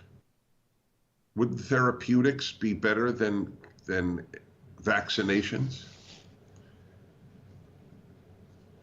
Atlas said we need accountability on the people in pharma who didn't show fully the data. We don't have the full set of data from the CDC on complications from the vaccines. Why not? We've had hundreds of millions of doses of these vaccines administered. We don't have a full set of data on the complications yet. Why? What kind of scientific process is that? Keep up with what's trending. Subscribe on YouTube and at rumble.com. Judge Thomas, do you solemnly swear to tell the truth, the whole truth, and nothing but the truth, so help you God? I do. I was under constant attack. You're not really black because you're not doing what we expect black people to do. This is the wrong black guy. He has to be destroyed. So you'd still like to serve on the Supreme Court? I'd rather die than withdraw from the process. Look for Salem Now in the App Store or go to salemnow.com. Trending now on Wilkow. And here's my serious question. You could ask this perhaps of friends, family members, or coworkers. If you're against this bill that simply sets age appropriateness between kindergarten and third grade, all of these people in Hollywood are for abortion. How would you explain an abortion to a 5-year-old? Would you show them medically accurate images? Would you show them a video? Would you explain in perfect medical, scientific only, clinical language what an abortion is? No, you wouldn't. Well, why not? You certainly could to a 17, 18-year-old, a senior in high school who's graduating. Why wouldn't you explain it the exact same way to a 5-year-old? I can't hear you. Because that's not, say it with me, age appropriate. So that means that when we're talking about war or violence, death and destruction, medical issues, sexual orientation and transgender issues, there are some things that we don't need to explicitly explain to a 5-year-old or a 6-year-old or even a 7-year-old. You get them in 4th grade. Is that not good enough? And the other side of this is, why don't you just tell us why you're so obsessed with explaining sexual orientation, sex, and transgenderism to a 5-year-old? Keep up with what's trending. Watch Will Cow at 5 p.m. Eastern on Salem News Channel.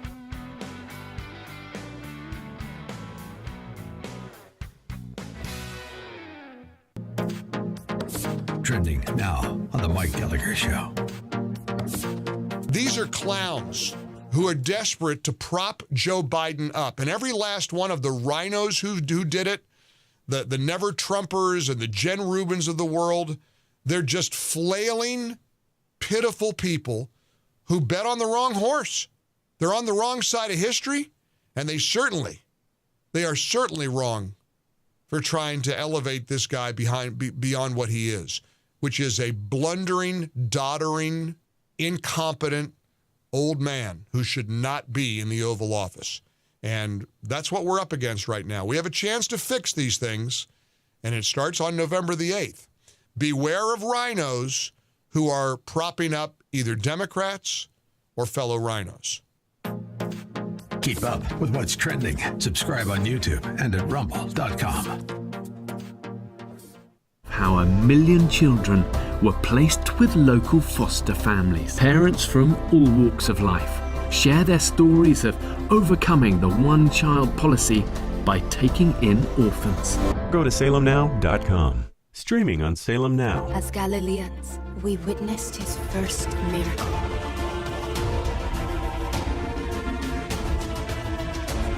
He warned us that a time of great deception would come.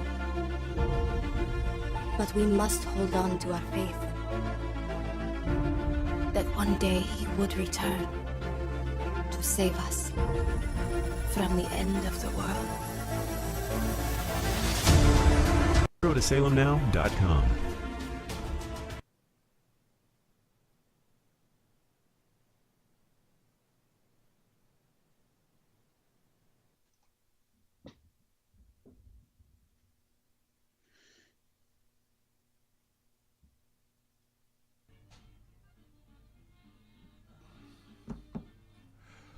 Welcome back, America. Hugh Hewitt from France with Generalissimo along with me. Ed Morrissey holding down the fort in Texas in the event the French internet's crash. And we're joined by Congressman Michael Gallagher of Wisconsin. He is, of course, head of the French caucus in Congress, Gallagher being very French in its origin. He's also a Green Bay Packers fan. They are drafting 22nd overall. That means they may trade for Baker Mayfield because they need a quarterback in Green Bay.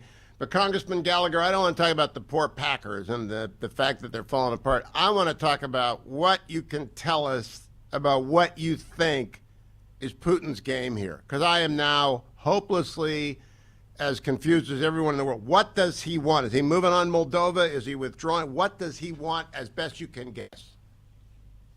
Well, I will ignore all the slander that you crammed into your opener there and focus on the substance. of geopolitics, Hugh, if I can.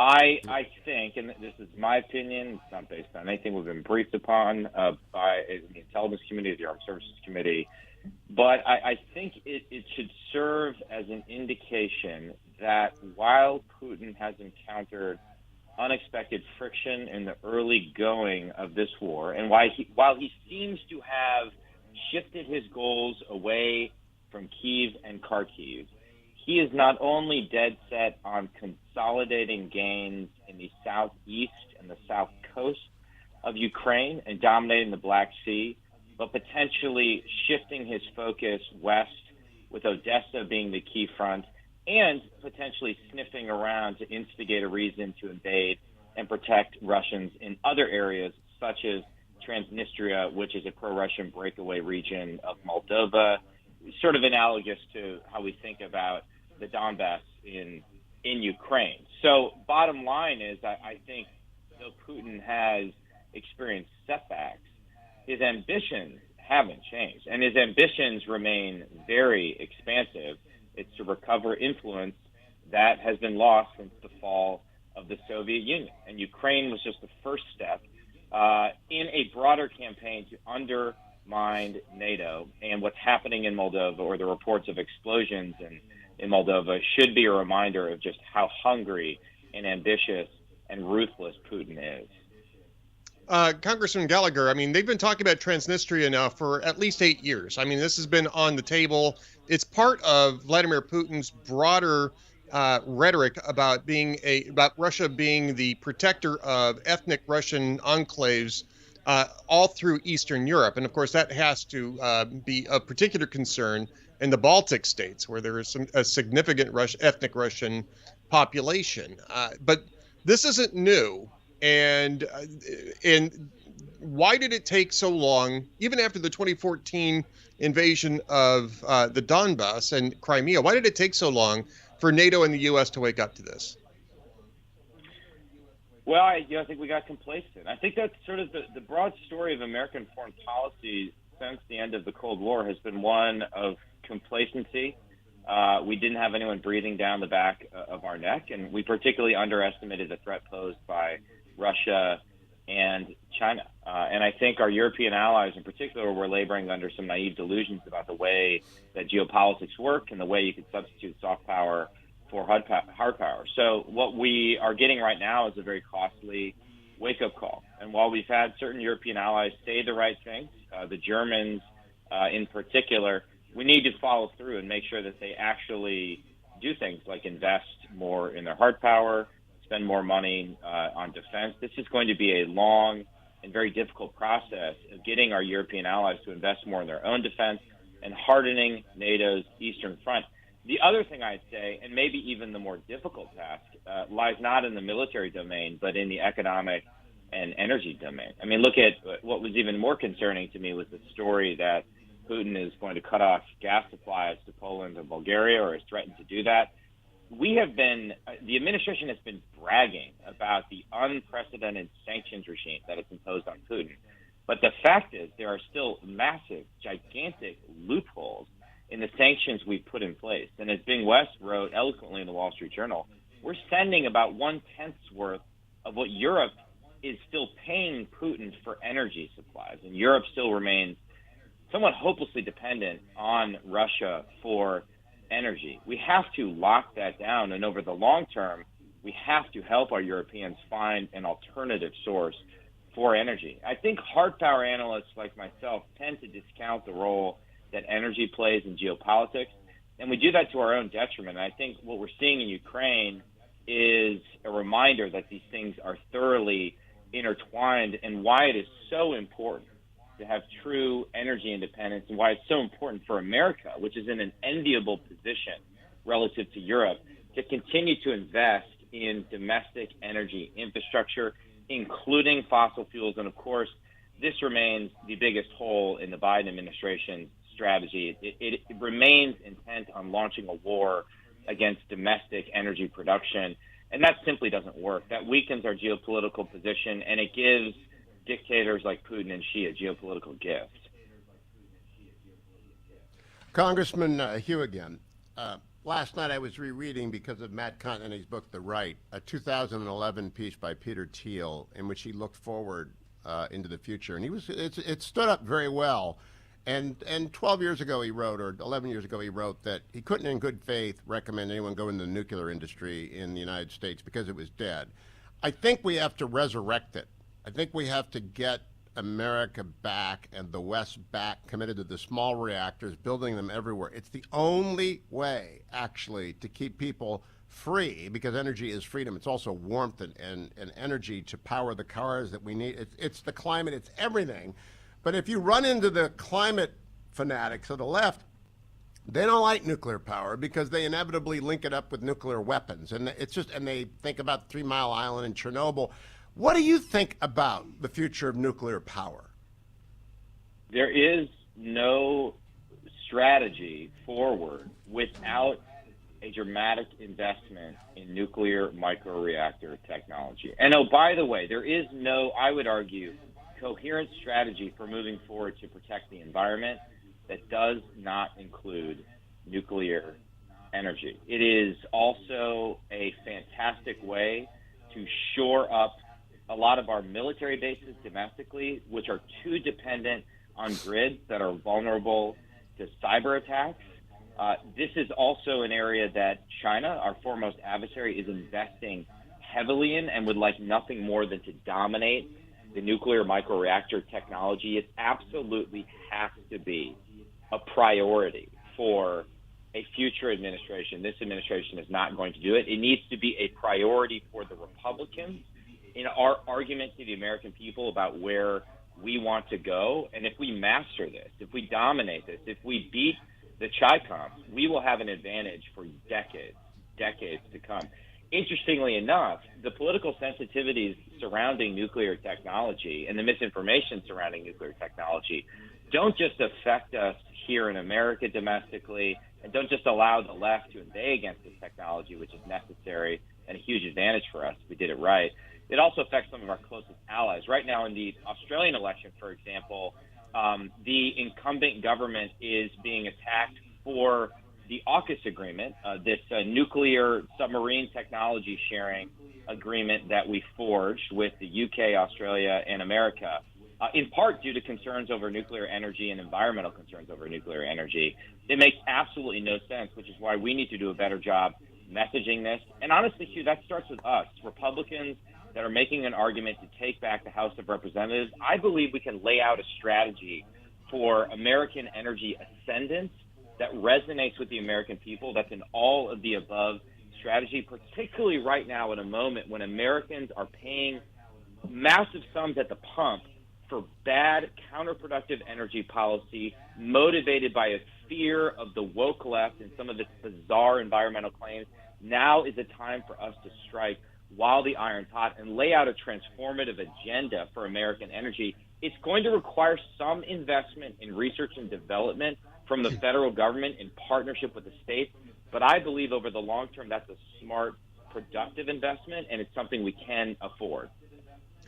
Congressman, let's focus on what Europe should be doing in this moment. I mean, we've already talked about Russia cutting off Poland and Bulgaria for refusal to pay in rubles for Russian natural gas. They're threatening to cut off other European nations. This is an opportunity, as I wrote this morning, this is a detox opportunity for Europe. Are they positioned to start producing more of their own energy, first in fossil fuels and then in nuclear power? Or have they even awakened to the notion that they really do need a detox off of their addiction to Russia?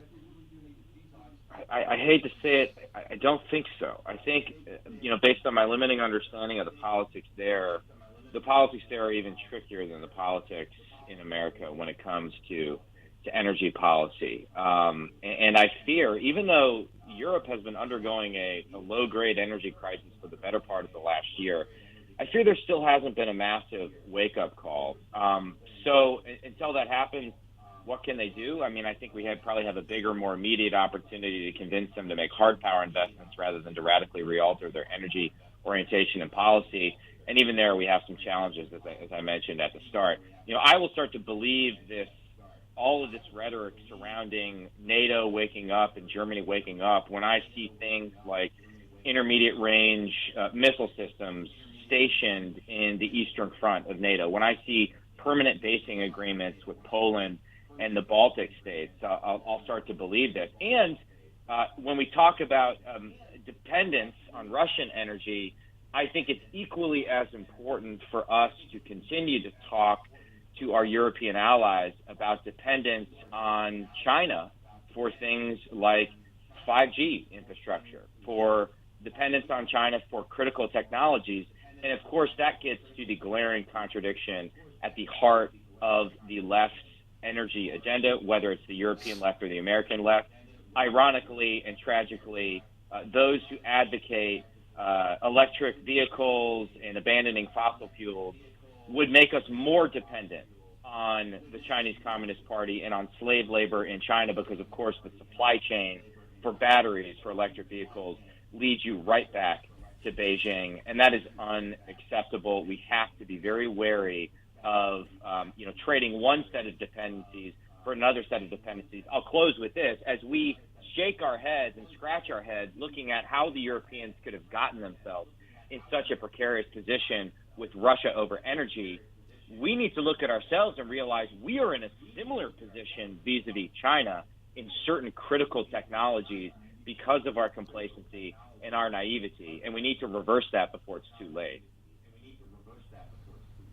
Congressman Mike Gallagher, I am hoping that they bring Brett Favre 2.0 to Green Bay tomorrow. Baker Mayfield up in the north would be a great thing because he is the reincarnation of Brett Favre, and he would do very well up there, taking over for that aging mannequin that you've got who barely moves around the backfield. But thank you for joining us. I'll be right back with Ed Morrissey talking with, I think, Wesbury after this. But first I got to show you this empty package. It's empty because it had Relief Factor in it at the beginning of the show. And Ed came in, Ed who gave me my ReliefFactor.com. Mary Jane's in the back. I don't know what Mary Jane is. Did you take your Relief Factor today, Mary Jane? She's looking at me sideways. I don't think she did. Many people forgot their Relief Factor. Mark doesn't have his with his either. I don't know if he takes it, or Bob, or Richard, or Carol and Alice and Ted and Dwayne. We all take our ReliefFactor.com. Mark doesn't take it, do you, Mark? Mark's got his MAGA hat on, though, so he's going to go out in France and upset all the locals.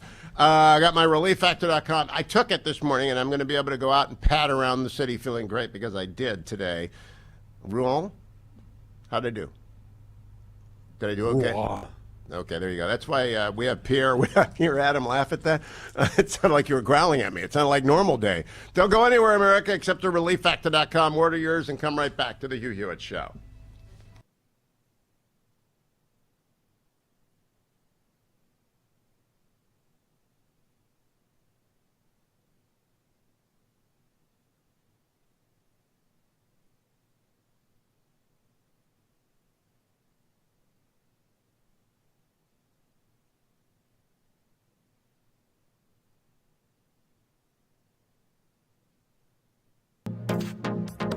Trending now on the Mike Gallagher Show.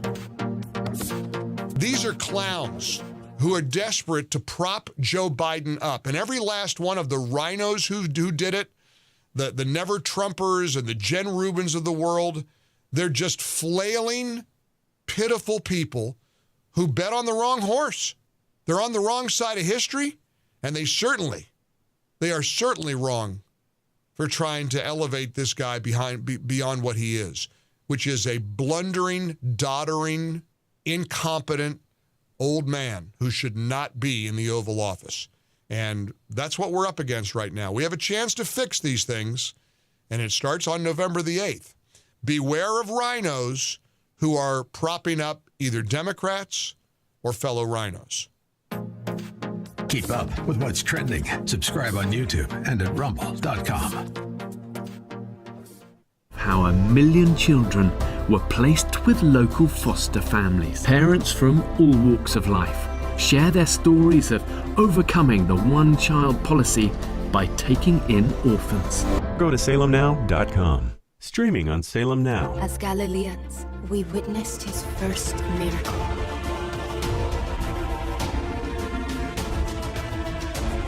He warned us that a time of great deception would come. But we must hold on to our faith. That one day he would return to save us from the end of the world.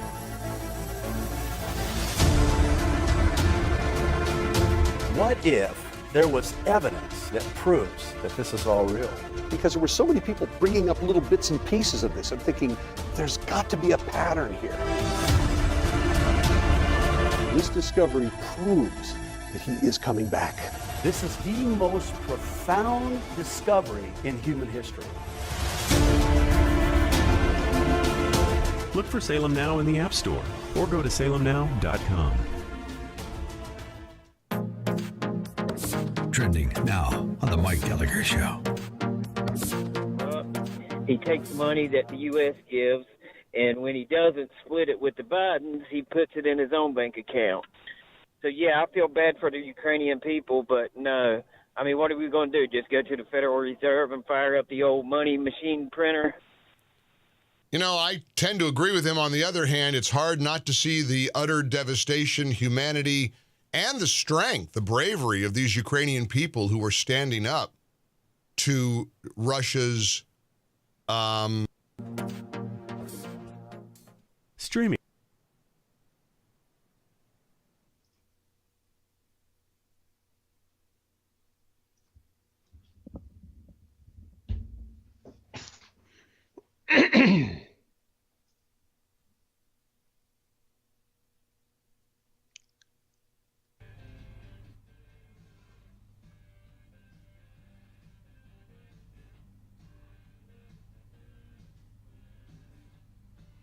Welcome back, America. I'm Hugh Hewitt from France with Generalissimo, joined by Wesbury, who's in Chicago, Brian Wesbury, and Ed Morrissey, who's in Texas. Brian, what happened yesterday? I went to Normandy yesterday, so I have no problems. I saluted 9,000 plus men and women, 4 women lying in the American cemetery. So I came back and saw the market had been shattered by 5%. And I don't really care because the weight of the glory of those young men was on me. But what happened? I mean, I left the world for 12 hours and it crashed around. Yeah, well, I mean, Hugh, we've had 12 years of a bull market. I don't know how else to say it. And markets go up, they go down. We all know that. But this year is a particularly hard year to forecast, to figure out. We're still opening up from COVID. At the same time, the Federal Reserve is talking about increasing interest rates, slowing down money supply growth, and all of that government money, that our kids' money that we borrowed and spent during the pandemic is petering out. And so we've got 3 forces: a little bit of a tighter Fed. They're not going to be completely tight this year. I don't think they'll cause a recession.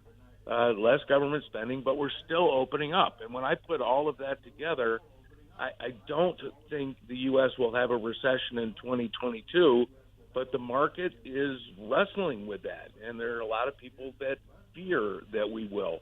So I still think we should be in the market for 2022, but at some point we will pay a price for all of our largesse, all of our money printing and borrowing that we have done over the last couple of years. Brian, this is Ed Morrissey. We looked at the durable goods report yesterday, 0.8% positive. I mean, demand is still pretty high here. And that's got to be, I mean, that's good news in one sense, but it's, again, you got supply chain issues and all that. So inflation is likely going to keep heating up here. Is that what's holding back the markets? Do you see the Fed's actions as would start impinging on that demand? Well, first of all, with inflation right now is 8%. And so technically, if we look back over history, if you have inflation at 8%, interest rates should be at least 8%. We are a long way away from that. And so even if the Fed raises the short-term rate, which 0 at the start of the year, if they go to 2.5 this year, we'll throw out any number that's reasonably close, that's still not a high interest rate in this environment. So yes, as interest rates go up, people's discount values change, your PE ratios in the stock market come down. But the real question is, are we going to have a drop in earnings? And I go to what you just said. the data is a little messed up because of all the pandemic, right? Everybody bought goods during the pandemic. Services were shut down. So this year, services are going to expand dramatically as all the restaurants open up, theaters, sporting events, all of those things. So we do have a big shift in where the money is being spent, but we'll add 3 million jobs this year. We've already added over 1.5 million. And in that kind of environment, I think earnings will go up, interest rates go up too. And the question is, which one goes up more, and how does that change valuation models? I will say that the stock market from 2009 all the way through 2021 was undervalued relative to earnings. We are now much closer to fair value. So we're not overvalued in the market, but we're not undervalued as much as we were. So it's tougher today. You got to be careful about where you invest. And I think protecting against inflation is really important. Brian, I got one big picture question for you that came from our French guide who bought his house in France on a 1% mortgage for 20 years. Compare that to everyone like you and I and Ed when we bought our first house at 12.5%. That means for the rest of his life, he has far more discretionary income than anyone who bought a house prior to this crazy period of the last 5 years has. Won't that be good for the worldwide economy long term, that many, many people, a whole generation of people have their house? We got 1 minute. What is the long-term effect of having entitled a generation of people not to spend what they otherwise would be spending on housing? Yeah, well, I mean, there is no doubt that has an impact, but our government has also borrowed money, so we're going to have to pay taxes to pay that back, or cut spending and stop redistribution somewhere else. And so there are all kinds of forces. This is one thing I remind people about housing right now. I mean, house prices are up almost 20% from a year ago. Even if you have a 5% mortgage, if your house is going up at 7, 8, 9, 10, 12% a year, you have a low mortgage rate. So I still think, to come back to this, 2022 is going to be okay. It's 23 and 24 that I worry about. Brian Wesbury can be followed on Twitter without any shadow banning whatsoever. If you just go to Wesbury, Wesbury. Don't forget, we're also accumulating one-day pops for everyone. And Tom in Columbus, your sister Karen Lou is praying for you. We know that. We are praying for you as well. Keep up with the recovery and come right back. Carol Livingston in Tucson, Arizona, you keep praying too. Stay tuned, America.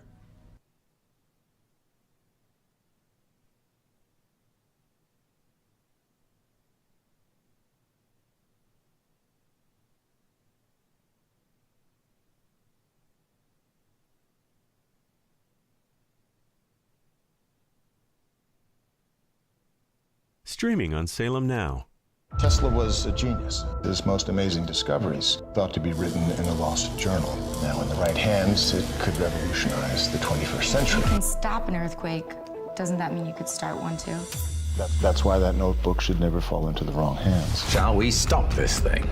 Save the universe!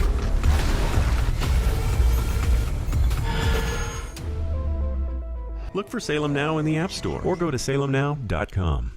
You called your son, and you personally promised him you would be here. Prayer is a powerful thing, Ethan. It really does work, if you believe. Look for Salem Now in the App Store or go to salemnow.com. Trending now on The Mike Gallagher Show. Stressed? But now she's got this to deal with because that's the point. It's how cruel they are. That's how vicious and mean-spirited and cruel the Adam Kinzingers and the Liz Cheneys and the Bob Woodwards of the world are. They're a vicious, vicious bunch. Let me give you another example in reminding you of why you're on the right side during these extraordinary times. I don't know who Dana Gould is. Never heard of him. He's got a podcast of some kind, and he's a comic. But he sent out a tweet that went viral for all the wrong reasons. His tweet said, and I quote, "Thinking about Rush Limbaugh and how now that he's dead, you never ever hear about him." no one mentions anything he did, because what he did had no value. It contributed nothing worthwhile to the culture, nothing of lasting value. Again, with all due respect to Dana Gould, who I've never heard from, I'm not sure what you've contributed to society.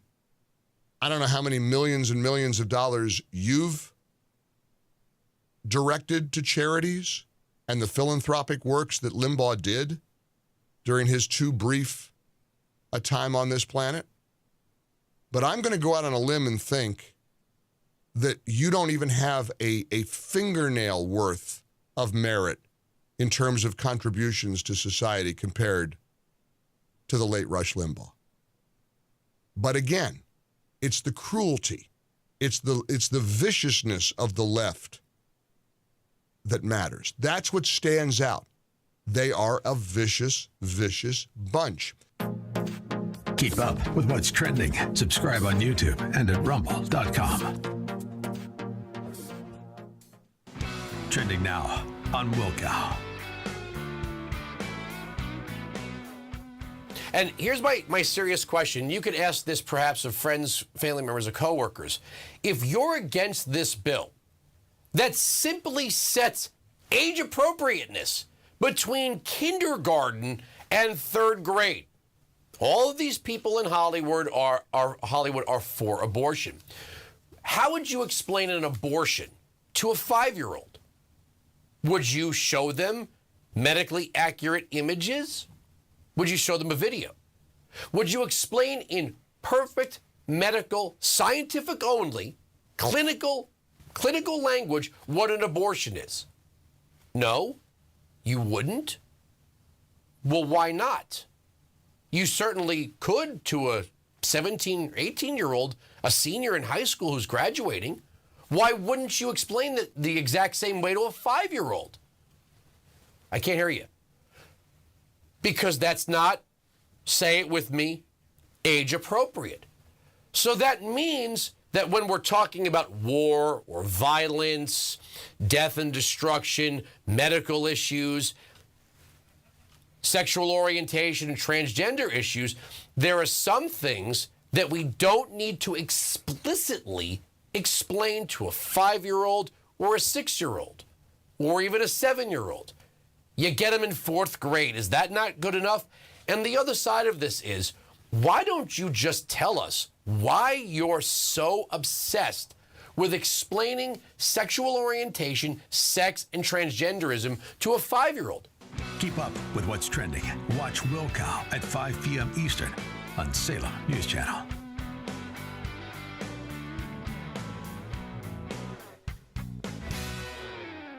Streaming on Salem Now.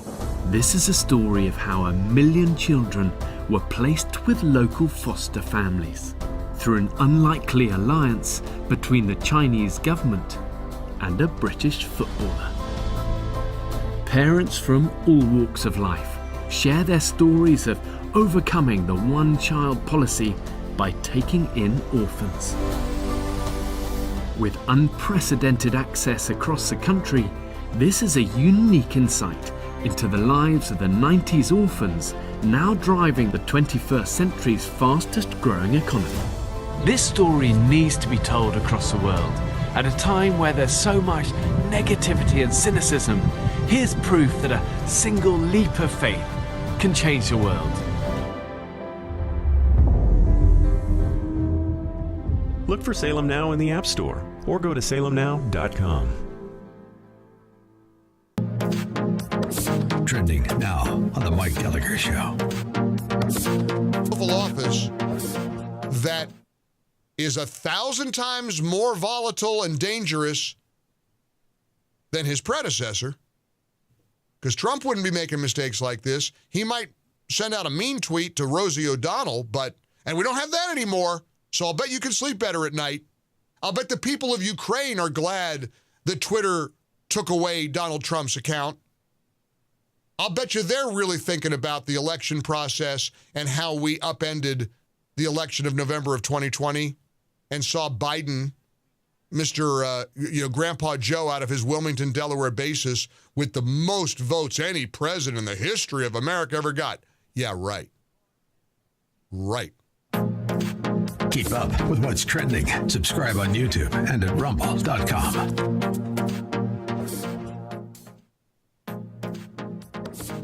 Trending now on the Dennis Prager Show. Period, emotions, truth is timeless. And you guys also have eternal wisdom that we both know comes from the Word of God. And those 5-minute videos from PragerU were so impactful because they were so simple, straight to the point, and so full of facts that is the remedy for leftism, if you will. It's the remedy for being in your feelings. And so there was a couple of videos, but the 5-minute videos were just fantastic for me. They were easy, short, stuff that I could watch, and were just amazing.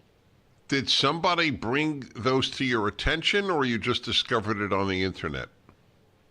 No, just kind of discovered them on the internet. That's fascinating. That's great. Yeah. Social media. Yes. Do you have? I often ask this of Prager Force members. Do you have a favorite video? And I don't. You may not, and I don't care what it is if you do. But I'm curious. I do. It's the 5-minute video about the separation of church and state. I love that because YouTube and at rumble.com.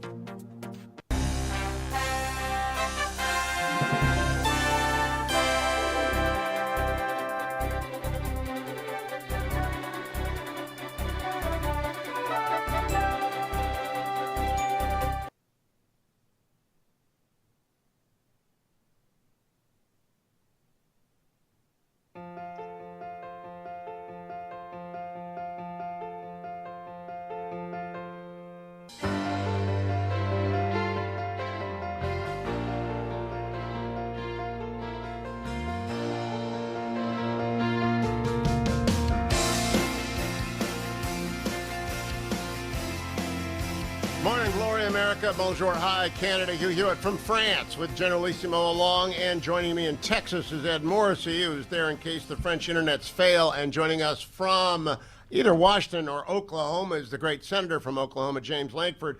Senator Lankford, welcome back. Where do we find you this morning? Are you on the campaign trail, or are you doing your job in D.C. today? I'm doing my day job in Washington, D.C. today. There's a lot going on here. Well, bring us up to speed on that. But first, you've got this wild primary going on over on the other side. And I got two friends in it, Alex Gray and Scott Pruitt. And you got your own race, but you don't have anyone running against you, right? You should be coasting to re-election, and I bet anything that you're staying out of the Senate race. Am I right about that? I am staying out of the other Senate race. Actually, there are 13 Republicans that have all filed for the open seat. This is Senator Jim Inhofe that is retiring a few years early. And so it's caused a special at the same time my election is also happening. But 13 good folks in the state have all jumped in and have filed for that seat, and that'll come up in right at 8 weeks. And so we'll find out who will get a chance to be able to serve next to. But there's a whole bunch of good folks there. If I were king of the forest, not queen, not duke, not earl, I would have Scott Pruitt run against Alex Gray in the runoff because they're both my friends. But you folks in Oklahoma will decide that.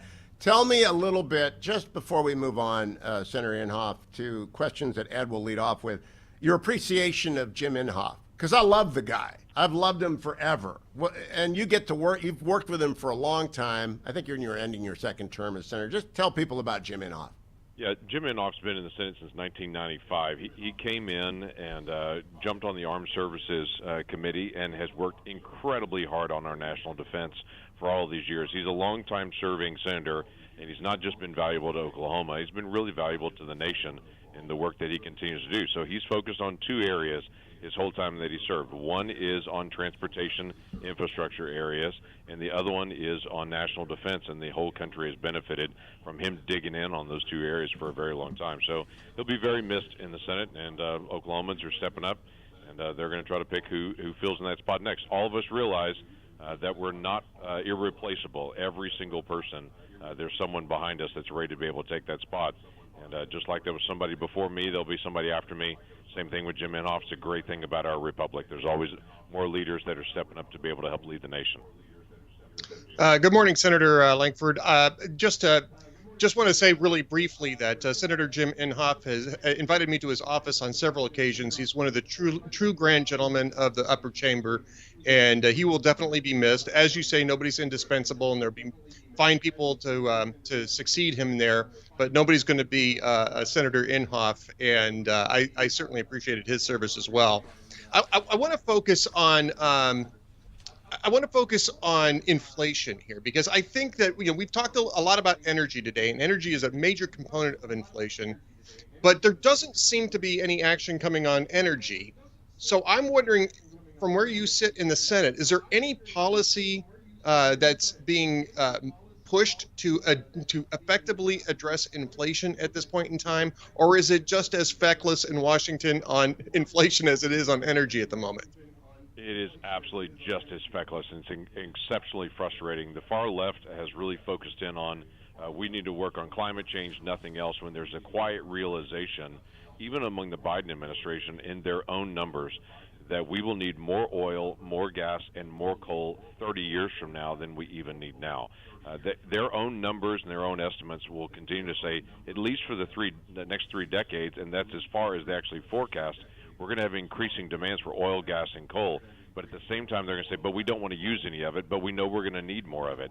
So it's caused this horrible conflict for them that they don't want to do the most obvious things, that is increase supply. The way you bring price down is to increase supply.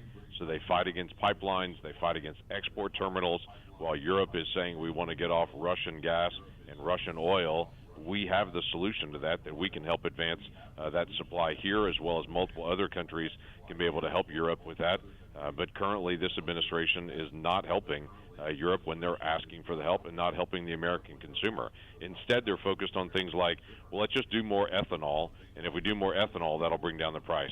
The problem with that is when you burn more corn for fuel, that means it's also more expensive to be able to feed livestock, which drives the price of meat up across the country.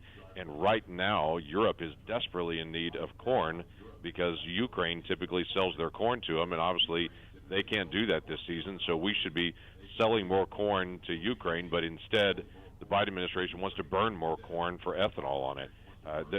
Again, solutions are pretty straightforward and obvious here. They're just choosing not to be able to do it. Yeah, Senator, I like to tell, it's Hugh again instead of Ed. Oklahomans especially know you're an energy-producing state. We got plenty of energy in America, and we could take care of Europe if we had built the infrastructure. And right now we should be thinking about how do we save them in 2 or 3 years. How long would it take to mobilize Oklahoma and Texas and the rest of America's energy resources to help Europe? How long if we actually said we're doing this? Yeah, if it said we're doing it, shoot the gun off, let's take off and get started on it, it'd be about 2.5 years, because Europe would have to be able to build the import facilities for natural gas of sufficient supply. We'd have to build the export and then do the pipelines. But the pipelines that actually transport the natural gas and the export facilities end up being the big fight with the environmentalists at this point. They don't want more pipelines. They don't want more export terminals. And so we have the natural gas.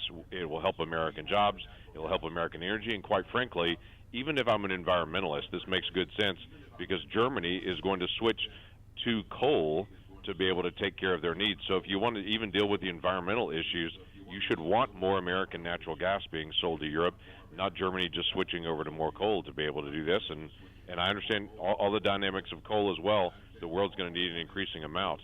But that's a significant issue, even if you're an environmentalist.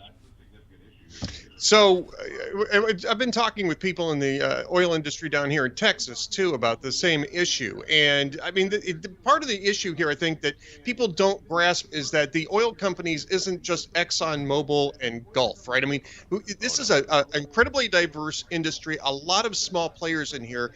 And the margins in here are razor thin. And the one big issue that keeps coming up when I talk to people in the industry here is that there just isn't the capital to invest in expansion at the moment for a number of reasons. Some of it's policy oriented. Some of it's because a lot of the investors lost their shirts in the last price collapse, several years ago. How do we address that? First off, how do we get across the fact that this is a small margin business, not a large margin business, and that we need some capital to come into this? You know, I have to tell you, lots of folks look at oil and gas the same way you do. Like that, those are all rich fat cats and giant companies. When you actually meet people that work in oil and gas, especially in the service industry portion of it, those are truck drivers. These are oil field workers. These are guys doing pipe and welding. These are roughnecks. These are family folks in small businesses that have a few trucks that actually take care of actually working over rigs and such. This is not some giant group of corporate folks on it. There are corporate folks that do work in oil and gas, but the vast majority of them are folks that are working in the field and just family folks scattered all over the country. And so people have got to stop actually looking at oil and gas as some big corporate giant folks on it when it's actually just working folks all over the country that make a really good living from this. Second part about this is if we're going to do more oil and gas production, then let's do more oil and gas production and make it consistent. If we know we've got a consistent person we're going to sell to on the other side of the ocean, that actually does provide for more capital. More people are willing to be able to take the risk, to be able to put capital at risk if they know they've got a buyer on the other side of the ocean. And so getting contracts in place, getting consistent buyers does make a big difference and opens up more opportunities for more capital. Senator Lankford, let's close by talking to you about the Senate Committee on Finance, of which you are a member and soon to be, I hope, the ranking member. I'm not sure who will be the ranking member when we take the Senate back. By we, I mean Republicans. But between now and the election, is there going to be a tax bill? One of the great people who sponsor this program, the Job Creators Network, they're out there trying to stop another reconciliation bill. What do you think? Is there going to be another reconciliation effort, or is there going to be anything coming through finance? What's going to happen? I don't actually think there's going to be a big reconciliation bill come through. The Democrats are really struggling to be able to put all of their, as we say, all the frogs in the wheelbarrow to try to get them all moving. And they've got frogs jumping out of the wheelbarrow all the time on the different issues on this because they can't come to agreement on it, which, by the way, to me is just fine because most of the plans that they're laying forward on tax policy are terrible for energy, terrible for our economy, and will continue to increase inflation. And so at this point, it's a do no harm type mindset to say, let's get through the next several months. I really believe Republicans are going to win in big numbers in the House and the Senate in November. That'll put a halt to this because all tax bills have to originate in the House of Representatives. And if Republicans even just take the House, it'll put a stop to some of these crazy tax bills that'll damage our economy long term. Well, Senator Lankford, continued good luck on your re-election bid. I think you're going to coast in there in Oklahoma. And I want him to because he got the best voice in America. And if he ever comes into talk radio, my best voice on the radio is threatened. And I don't ever want Jim Lankford near a microphone. I've told him that for years, and I continue to believe it. Thank you, Senator. Ed Morrissey and I will be right back, America. Stay tuned.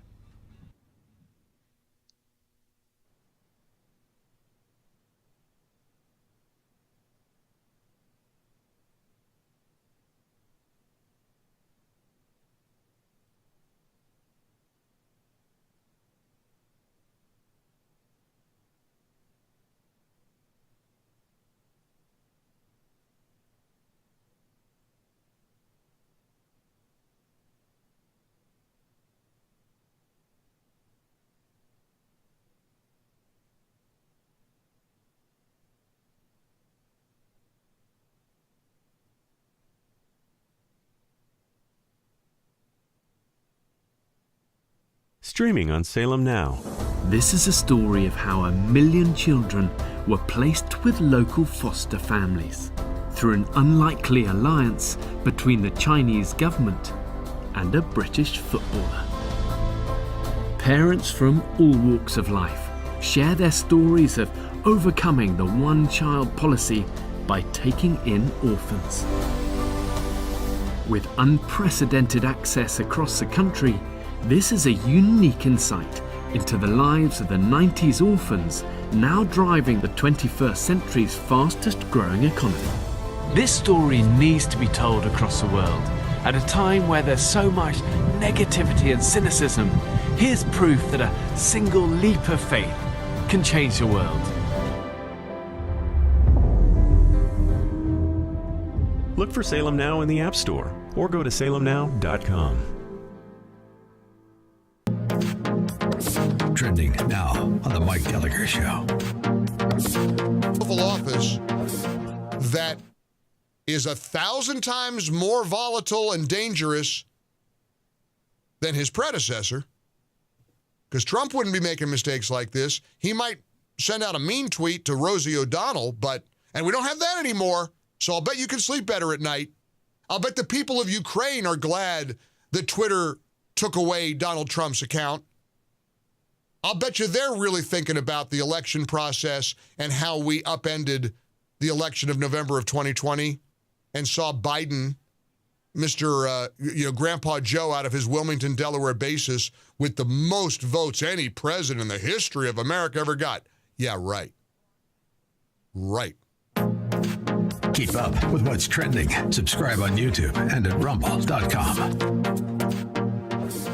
Streaming on Salem Now. Fiance? No, I can't be your fiance. You're gonna go.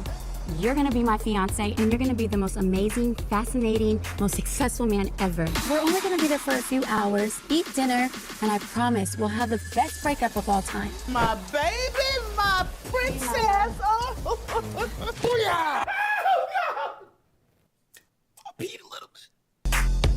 Stream on your phone, tablet, or TV. Look for Salem Now in the App Store or go to salemnow.com. The only time you can come to Christ, when the Spirit of God comes. You ever thought of going to seminary? Billy Graham. Gloria a Dios, hermano. ¿Quién está listo para ser transformado por el poder de su palabra?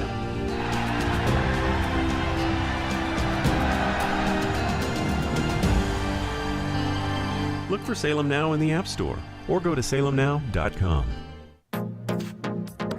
Trending now on The Mike Gallagher Show. Stressed? But now she's got this to deal with because that's the point. It's how cruel they are. That's how vicious and mean-spirited and cruel the Adam Kinzingers and the Liz Cheneys and the Bob Woodwards of the world are. They're of works that Limbaugh did during his too brief a time on this planet. But I'm going to go out on a limb and think that you don't even have a fingernail worth of merit in terms of contributions to society compared to the late Rush Limbaugh. But again, it's the cruelty, it's the viciousness of the left that matters. That's what stands out. They are a vicious, vicious bunch. Keep up with what's trending. Subscribe on YouTube and at rumble.com.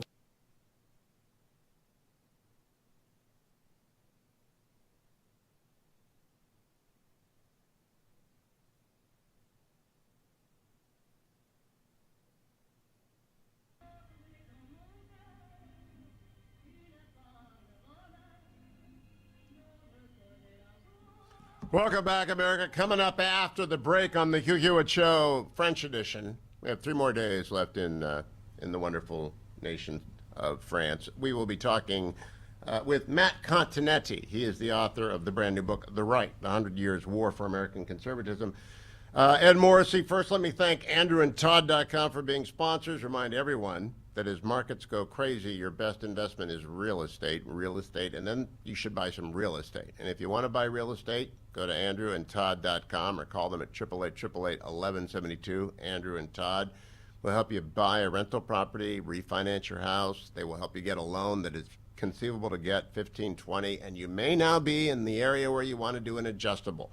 Because I think the Fed's going to hit the hammer hard on inflation rates and just crush this inflation the way that Volcker did in an effort. And that means the next couple of years you'll have to do a adjustable, but then you can refinance in 5 years after we go through the misery.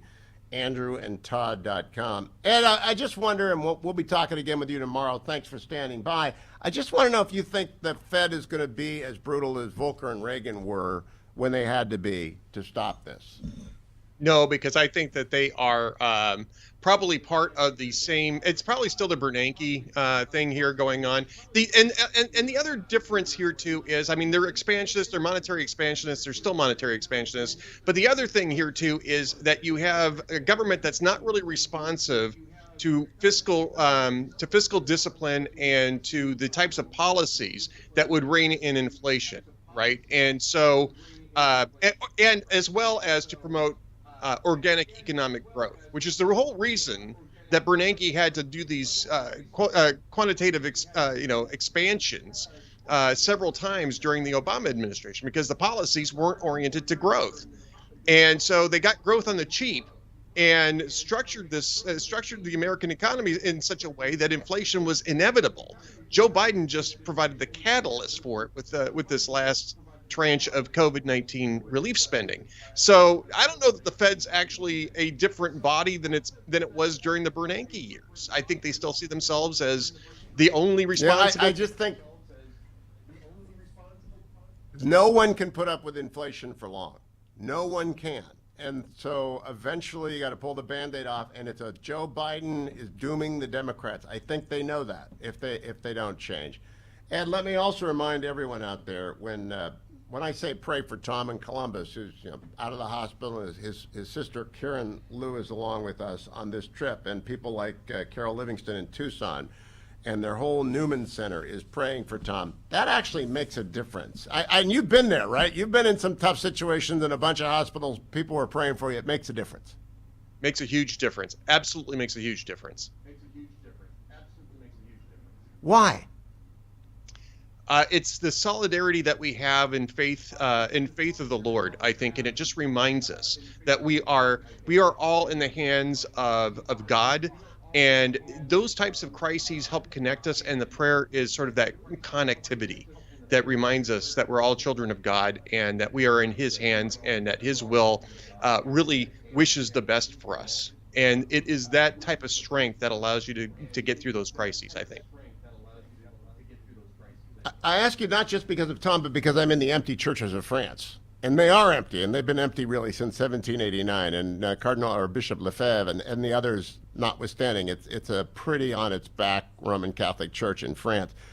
But I still think people pray because they believe in intercession. They believe actually God intervenes in the affairs of men. I don't know how many people still believe that in America. What percentage of Americans do you think believe that God intervenes in the affairs of men and women? We got 1 minute to solve that theological argument, Ed. Maybe 20-25%. I would say it's the same amount of people who go to a church, temple, a synagogue on a regular basis. Those are the people who are probably most likely to believe that. I can tell you that our family believes it very strongly. My wife is a tremendous intercessory prayer warrior, and I rely on her for that because she's much better than I am. But yes. I didn't know Marcia did that. That's remarkable. So she gets a list of people and she prays. Have her add Tom in Columbus, would you? Because the ones who are good at it are really good at it. All right. Ed Morrissey will talk to you tomorrow again. Standing by for Matt Continetti, the author extraordinaire of The Right. Thank you, Edward. Don't go anywhere, America. I'll be right back with Continetti on the Hugh Hewitt Show.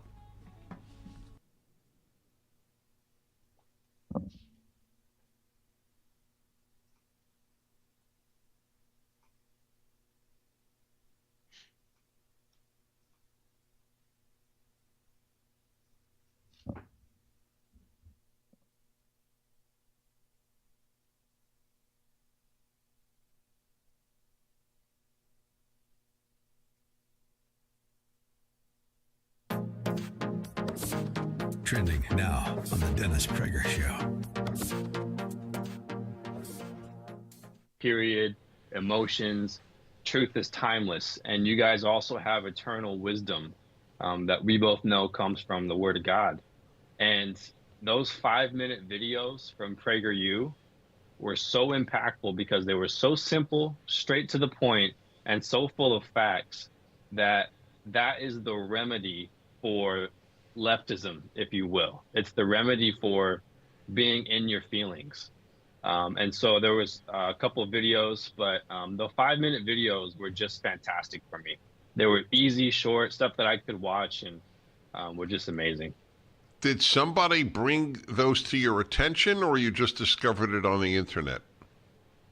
No, just kind of discovered them on the internet. That's fascinating. That's great. Yeah. Social media. Yes. Do you have? I often ask this of Prager Force members. Do you have a favorite video? And I don't. You may not, and I don't care what it is if you do. But I'm curious. I do. It's the 5-minute video about the separation of church and state. I love that because he just goes into all the history of it, how there's not in the Constitution. I actually have a show, it's called Church and State, where my desire is to bring faith and politics together, kind of like Jack Hibbs or Rob McCoy.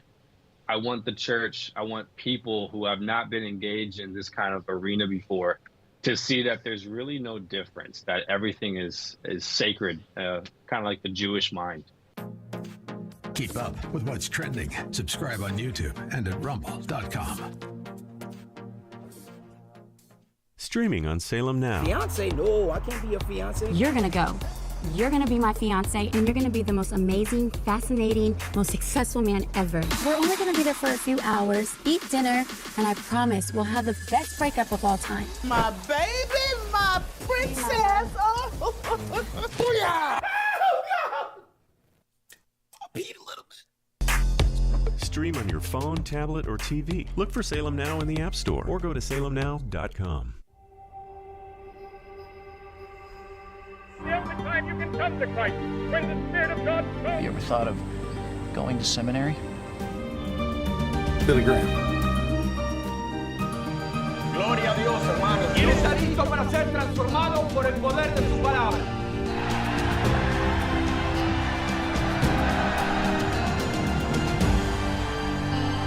Look for Salem Now in the App Store or go to salemnow.com. Trending now on the Mike Gallagher Show. Stressed? But now she's got this to deal with because that's the point. It's how cruel they are. That's how vicious and mean-spirited and cruel the Adam Kinzingers and the Liz Cheneys and the Bob Woodwards of the world are. They're a vicious, vicious bunch. Let me give you another example in reminding you of why you're on the right side during these extraordinary times. I don't know who Dana Gould is. Never heard of him. He's got a podcast of some kind, and he's a comic. But he sent out a tweet that went viral for all the wrong reasons. His tweet said, and I quote, "Thinking about Rush Limbaugh and how now that he's dead, you never, ever hear about him.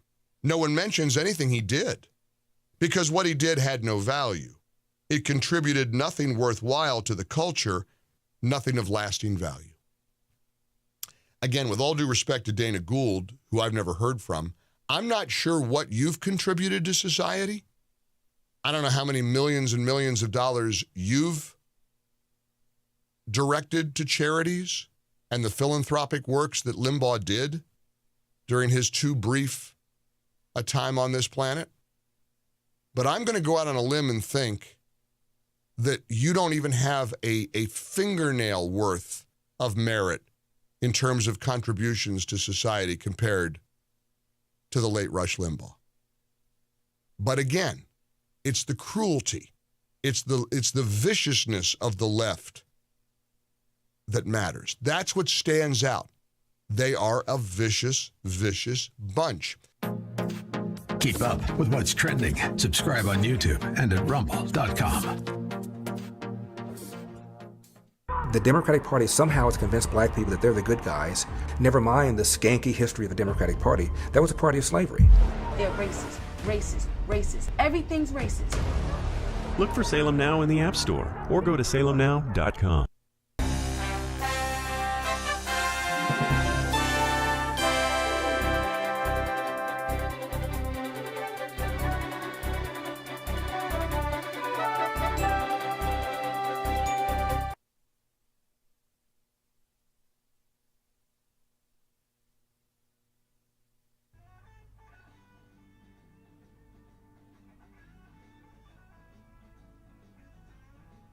Welcome back, America. I'm Hugh Hewitt from France today. Joining me from Washington, D.C., Matt Continetti. Good morning, Matt. How are you? Good morning, Hugh. Thank you for having me. I'm doing well. Great to have you. The new book, The Right, The 100-Year War for American Conservatism, is a very good read that I hope to encourage everyone listening and everyone who reads the transcript or listens to the podcast that Highly Concentrated Hugh gets, reads, absorbs, studies, makes notes. As I traveled yesterday to the beaches of Normandy with a group of friends, they saw me just deep into the right, back and forth on my annotations, etc., because it's a very unusual book for me. I wonder if many people have told you, Matt, that it's personal for them, because you're writing about my friends, colleagues, guests, professors of my 66 years, the last 50 of them. How many people have come up to you and said, well, this is like reading an index of my life? Hugh, it's interesting. You are not the first to tell me that. Several people have told me that it's like reading about their life. And that makes sense in a way, because it was writing about my life as I wrote the history of the conservative movement, especially in its last 20 years where I've been involved in it. There are certain autobiographical aspects that you can find in the book, and I think readers can find them too if they're connected to the conservative movement, if they are conservatives, or even if they've just kind of followed the news, over the duration of their life, because the book also covers a lot of American history in addition to political and intellectual history. I made notes for a review that I hope I will write at some point down the road. But Richard Nixon was my first big boss for many years out in San Clemente in New York. Ronald Reagan I worked for in the White House. George W. Bush, Donald Trump, been guests on this show many times. Harvey Mansfield, Edward Banfield are professors of mine. William F. Buckley introduced me to Charles Kessler. Harry Jaffa showed up in the studio for 3 hours. Larry Arnn has taken up more time on this show probably than any other person in the last 22 years. Bill Kristol assessed my thesis. Rush cut promos for me. Mark Levin and I worked together for Ed Meese. Ray Price gave me my first job. It's really it is so weird for me to read this, Matt. However, having done that, I will say you are mostly concerned, in my view, with what happens next. Even though you went back to the beginning, when you sat down to write The Right, and that's going to be interesting for people who are listening. The book is called The Right, R-I-G-H-T. When you sat down to write The Right, what did you intend to accomplish? I will tell you what I think you did, but what did you intend to accomplish? Well, what I intended, Hugh, was to write basically a one-volume synthesis of the political and intellectual history of the American right, in order to provide my students, because I teach this material in various settings. I wanted to give them one book that they could read, and so they could learn about all of those names you mentioned, in addition to many other names that came before your generation. So that was my intent.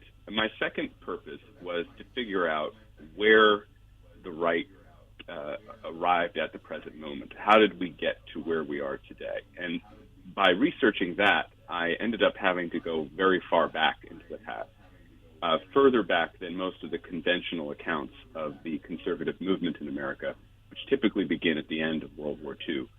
I had to start my story about 20 years earlier in order to show what exactly conservatives were defending prior to the Second World War. So those, I think, were my two main purposes: to provide students a handy reference, because what I have found, Hugh, is that many people on the right don't actually know their own history. They don't know the history of the conservative movement in America. And so I wanted to just provide a place where people can learn about it. And then my second purpose was to try to figure out, how did the right reach the present moment? And to achieve that, I needed to go back into the past. There is a generation of firing line conservatives, of whom I am one, who cut their teeth on Buckley and watching the old PBS show. But even those my age, we don't know about Richard Weaver, right? We don't know about these people that come before Buckley really takes the movement and embodies it in National Review and builds it out from there. And so you cover that. And by the way, I want people to know he covers it warts and all. There's a fascinating passage on the John Birch Society. And I've never much concerned myself with the Nutters, Matt, but you had to dive in pretty deep there and to who they were and how they came to be and how Barry Goldwater said, take every copy of that and burn it. I never had heard that anecdote before. So for how much of this was news to you like it was to me? Well, Hugh, the book is the product of really 6 years of research and writing, and I'd say 10 years of intensive reading. So almost all of it was new to me. Other than the final chapters, which cover events that I was involved in as a political analyst and commentator. So it was a learning experience for me as well. I've always found that, I was a history major in college. I love the past. I think an appreciation of the past is a part of conservative mind. And I've also have a habit of reading old journalism. I love going back into the archives of magazines like National Review, like you mentioned. I like reading old political columns from Charles Krauthammer that he was writing 40 years ago, say. And all of that basically results in this text, in the right. Now, I have never heard it referred to this way, the Beaconsfield way, you call it on page 143, quoting Frank Meyer. That is a reference to Lord Beaconsfield, who is Disraeli. And Disraeli conservatives are the original Big Tent conservatives. And had you ever heard of it referred to as the Beaconsfield way before you ran across Meyer's assessment of it that way? No, I think that was unique to him, and also Whittaker Chambers used it as well, that formulation. Yeah. Well, when I went out to San Clemente, I mentioned that Ray Price gave me my first job. He actually directed me to David Eisenhower, and I went to work for David, and then I went over to Richard Nixon's office in exile at the Elba of America, San Clemente. And the first book RN had me read was Blake's Disraeli. And I've read it 3 or 4 times. And I think it is, what Disraeli attempted to do is what Big Tent conservatives have been trying to do. And I think what you described Buckley as searching for equilibrium, trying to do. Has anyone successfully pulled off Beaconsfield way in American conservatism, in your view? Well, I think President Nixon came the closest, and may have been able to have achieved something like that, if not for Watergate. It's funny that you mentioned that Nixon recommended you read Blake's Disraeli because, of course, his domestic policy advisor for a time, Daniel Patrick Moynihan, later the senator from New York, recommended it to him as a book he should read before he assumed the office of president. Why? Well, Disraeli was a conservative who was very interested in what he called one nation conservatism, the idea that all of the elements of a society should be working together to achieve stability and civil peace.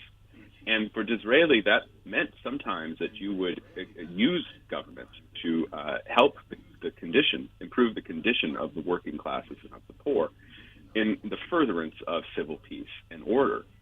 And I think Nixon saw himself in a similar position when he became president in 1969. The country was a wreck. It was being riven by Vietnam, by the counterculture, by the revolts in the cities and on the campuses.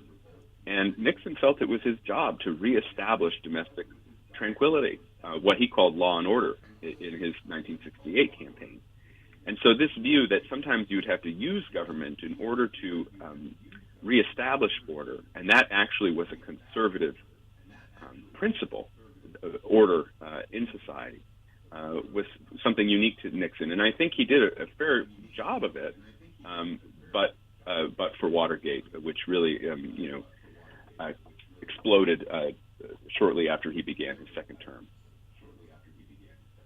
Well, I was unaware until I read The Right by Matt Continetti that Bill Buckley had problems with the Nixon to China trip. And since we're celebrating the 50th anniversary of that, or commemorating, I'm not sure I'm going to celebrate it given what's happened to the CCP. That was news to me. I want to compliment you as the former president of the Nixon Foundation twice and on the board still. You did a very fine job of condensing the Nixon presidency and talking to that one point which you just averred to. He populated his administration, not only with George Shultz, but also with Daniel Patrick Moynihan, not only with Patrick Buchanan, but Bill Safire and Ray Price. I quarrel a bit, and I'll quarrel with you on some other things as well. Ray Price was not a liberal. He was a moderate Republican. He was a Rockefeller Republican, but Nixon dragged him in. He dragged in everybody because he sought to make the administration an island from which a bridge would go to every part of the movement. And I've made my radio show for 22 years, an island to which every bridge is open. And so I haven't exiled anyone from my island, and some people have walked off, but nobody's been exiled from it. I am curious if you think anybody in the movement, the conservative movement, small c, small m, is still open turnpikes for everyone. CPAC might have been for a while, but they're not anymore. And by the way, I have nothing but admiration for the work they've done, but they are closed off to parts of conservatism now. Is the movement still as open as it was when Nixon threw open his White House to every brand of conservative and even some Democrats? I don't think so, Hugh. I think the movement is not as open to dissent and as it once was. And I think because of the perceived threat from the left, the real threat from the left, a lot of conservatives have simply closed ranks and said, we need to deal with the left. That's our first priority.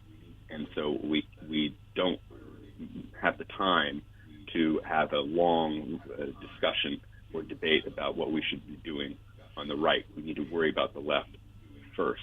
I do think it's interesting that Nixon, always had a kind of a tense relationship with Buckley and with the people he called the Buckleyites and the founders of the conservative movement. And yet, as you say, he also did want to include them in his broad coalition, which included so many different figures and aspects of the right and the center in America. And I'd also say, too, I recently watched an interview with President Nixon that was conducted in 1992, and he was talking about leadership, and he said, a leader is someone who is confident enough to have very high quality people around him. And I think that's visible in his administration. Some of the names that you just mentioned, and you left off, of course, Henry Kissinger, right? I mean, who was Nixon's collaborator in so many ways as they undertook this very original and complicated foreign policy challenge of the Nixon presidency.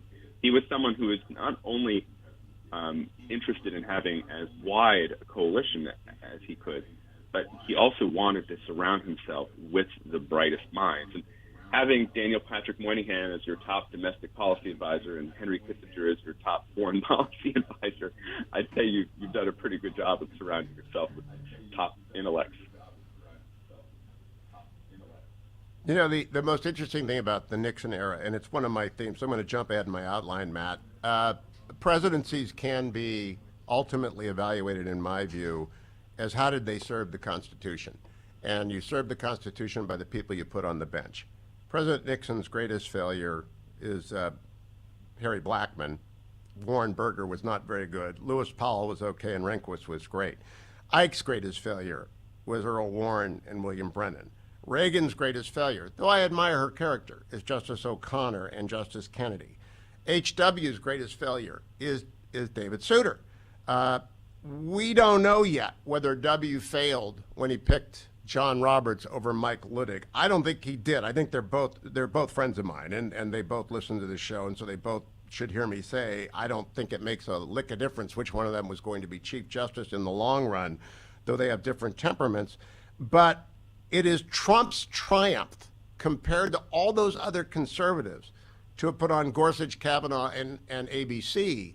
And when someone replaces Matt Continetti and writes the right in 40 years, I think they're going to hold up as the most constitutionalist person, Donald Trump. Having done the most for the Constitution, understood as the frame of silver around the apple of gold that is the Declaration, by virtue of its judges and especially by virtue of those three. Of all those Republican presidents I just run through, do you think that Trump has done the best job of putting bodyguards around the Constitution as Trump did? Well, Trump certainly was the most successful in appointing originalist judges. Judges also who had track records. We could assess their decisions, or in the case of Justice Barrett, we knew where she was coming from because of her intellectual products as a professor. I think that's a function of a few things. The first is the growth of originalism in the legal academy, in the conservative legal movement, and in particular in its institutional structure of the Federalist Society. That sort of infrastructure, Hugh, wasn't present. It didn't exist at all under President Nixon, and it was just in its beginnings under President Reagan. In fact, we just marked the 40th anniversary of the first Federalist Society conference at Yale. So it took a couple generations, actually, to build up the ranks of originalist judges. And then Trump, I think, should be applauded from an originalist perspective, then selected from those ranks that it took time to grow. So why did he do that? Well, I think second reason is Trump was very savvy in understanding how conservatives and Republicans would react to the sudden death of Justice Scalia in 2016. He knew what a blow that was to the conservative movement, to the spirit of the Republican Party, the conservative legal movement. Justice Scalia mattered a great deal. And what Trump did then was say, look, I'm going to replace him with someone from this list of judges. And this list, there were two lists, was culled from the best that the Federalist Society had to offer. I think that reassured a lot of conservatives, a lot of Republicans, who still at that point in the campaign were uncertain about how Trump would govern as president. Would he actually govern as a conservative? And that, like, Trump tends to follow through on his promises when it involves a key constituency, and he did. And you're absolutely right to suggest that the legacy of the three justices will be Trump's, I think, most long-lasting and consequential legacy. And it will be his litmus test for conservatism and his fealty to it. He is himself not an ideologue. I think you and I would agree. There's very little ideology in President Trump at all. There is an opportunistic use of tools that are available to advance his goals, which are typically personal. And the critiques of him are not usually conservative critiques. They are aesthetic critiques. I'll come back to that, but I want to go to page 385. You write that Justice Kavanaugh's nomination was, quote, saved by the classical liberal values of cross-examination, empiricism, due process, and the presumption of innocence. Got to argue with one of two big things I would argue with it, Matt. They were saved because Donald Trump decided to keep him. Donald Trump's temperament did not allow him to fold. Donald Trump did not do what George W. Bush did to Harriet Miers, hold the nomination. Those things that you mentioned only work because Trump is a combative SOB who simply refused to fold. And that's, I think, what attracts many, many in the conservative movement to him. He may not be one of us, but if he takes one of our positions, he's damn well not going to move off of it. I think that was part of the reason Kavanaugh's nomination stayed. And I think that's definitely a reason why conservatives are drawn to President Trump, and especially that idea of a fighting spirit and not backing down. I do think that the Myers nomination is slightly different than the Kavanaugh one. Remember, the Myers nomination brought down mainly by conservative critics of her and worried that she would turn out to be a stealth nominee like some of the other figures you mentioned earlier, Hugh. Kavanaugh, of course, we knew that he was a conservative. He came up through the W administration. He had already been on the D.C. Circuit. And there it was, what is the outcome of these just unsubstantiated charges, scurrilous charges? And I think Trump's decision not to abandon him was very important. I also think that Susan Collins' decision to support Kavanaugh was important. And when you look at her speech, she mentioned some of those principles that I listed in the quote that you read. Yes, you did. Now, Matt, my biggest criticism of the book is because of what you set out to do, the textbook. If yours was the only book to survive, like everything else of Aristotle's corpus that we don't have, if it all vanishes in the equivalent of the Alexandria Library fire, readers of your book will not know about the most influential conservative of our time. And I stand by this assertion, Larry Arnn, because he has developed generations of Hillsdale College students who are out there going to carry on the work. They won't know about Edward Atzinger, who actually owns Salem Media and has produced more conservative content on the web and in the radio than any other person, I think, in America, including Rupert Murdoch, just by virtue of hours. They won't know about Charles Chaput and Timothy Dolan, bishops of the Catholic Church who are the most influential Catholics in America. They will have had one fleeting reference to Victor Davis Hanson, who is a classicist and a military historian, but I think so vital to how the Republicans conducted the war and understand the world in immigration. You reference it. They won't know Paul Gigot. They will not find a reference to Leonard Leo, who is, as you know, the Federalist Society. They won't find the name Mitch McConnell, who saved the Constitution. He's the guy that held open the vacancy of Justice Scalia. Leader McConnell, they'll find one reference to Karl Rove, who actually is the winning strategy for Bush to make the court come back. And they won't see people like Mark Stein, who are influential in ways. You mentioned Limbaugh, but not Mark Levin. Do you think it's complete enough, or is yours a Beltway conservative's view of the right, as opposed to a national conservative's view of the right, which is what I think it is? Well, Hugh, I will say that and I don't want to scare off readers, the book is 450 pages long, and the draft submitted to my publisher you need every page. It was much longer, and many of the people that you mentioned were included in that original draft, and so I think we can say that there, with confidence, that in a subsequent edition, many of them will be included. So a lot of this is just simply a function of the editing process and having to select, what goes in, what goes out. All of those names you mentioned are important. Look, on the question of Beltway conservative, national conservative, I am a Beltway conservative. I grew up actually right outside the Beltway in Northern Virginia. I now live inside the Beltway and have for 20 years. And the book is really about how the conservative intellectual movement has interacted with, influenced, or been spurned by the larger grassroots conservative movement that encompasses the entire country. So, I tried to be as detached and fair-minded as I could be, and I think I achieved that in a large regard. But for sure, there are names that other people would have included that I didn't, or that I just didn't have space to. There's no separating where I'm coming from what is written on the page. You are detached and you are fair. I want people to understand this book is a very important book for every conservative for reasons I'm about to get into. But the difference between a Beltway conservative and a national conservative is really a difference between Matt and I. It's not only generational. Most conservatives used to. Fred Barnes wrote a piece in the New Republic years ago, maybe before you were born, Matt, The Parasite Culture of Washington, which I actually took as a spur to leave D.C. in 1989 and not return until 2016. So I've only spent a dozen or 14 years of my life in the Beltway. And the result is, when you write about Ronald Reagan, that he had, quote, peculiar qualities of optimism, sunniness, humor, and unflappability. I don't think those are peculiar. I think they are actually fairly common, indeed almost ubiquitous among national conservatives that are in every church and synagogue, every booster club, JCs, VFW, American Legion, that national conservatives are optimistic, sunny, funny. That's the Mark Stein kind of funny and the Rush Limbaugh kind of funny.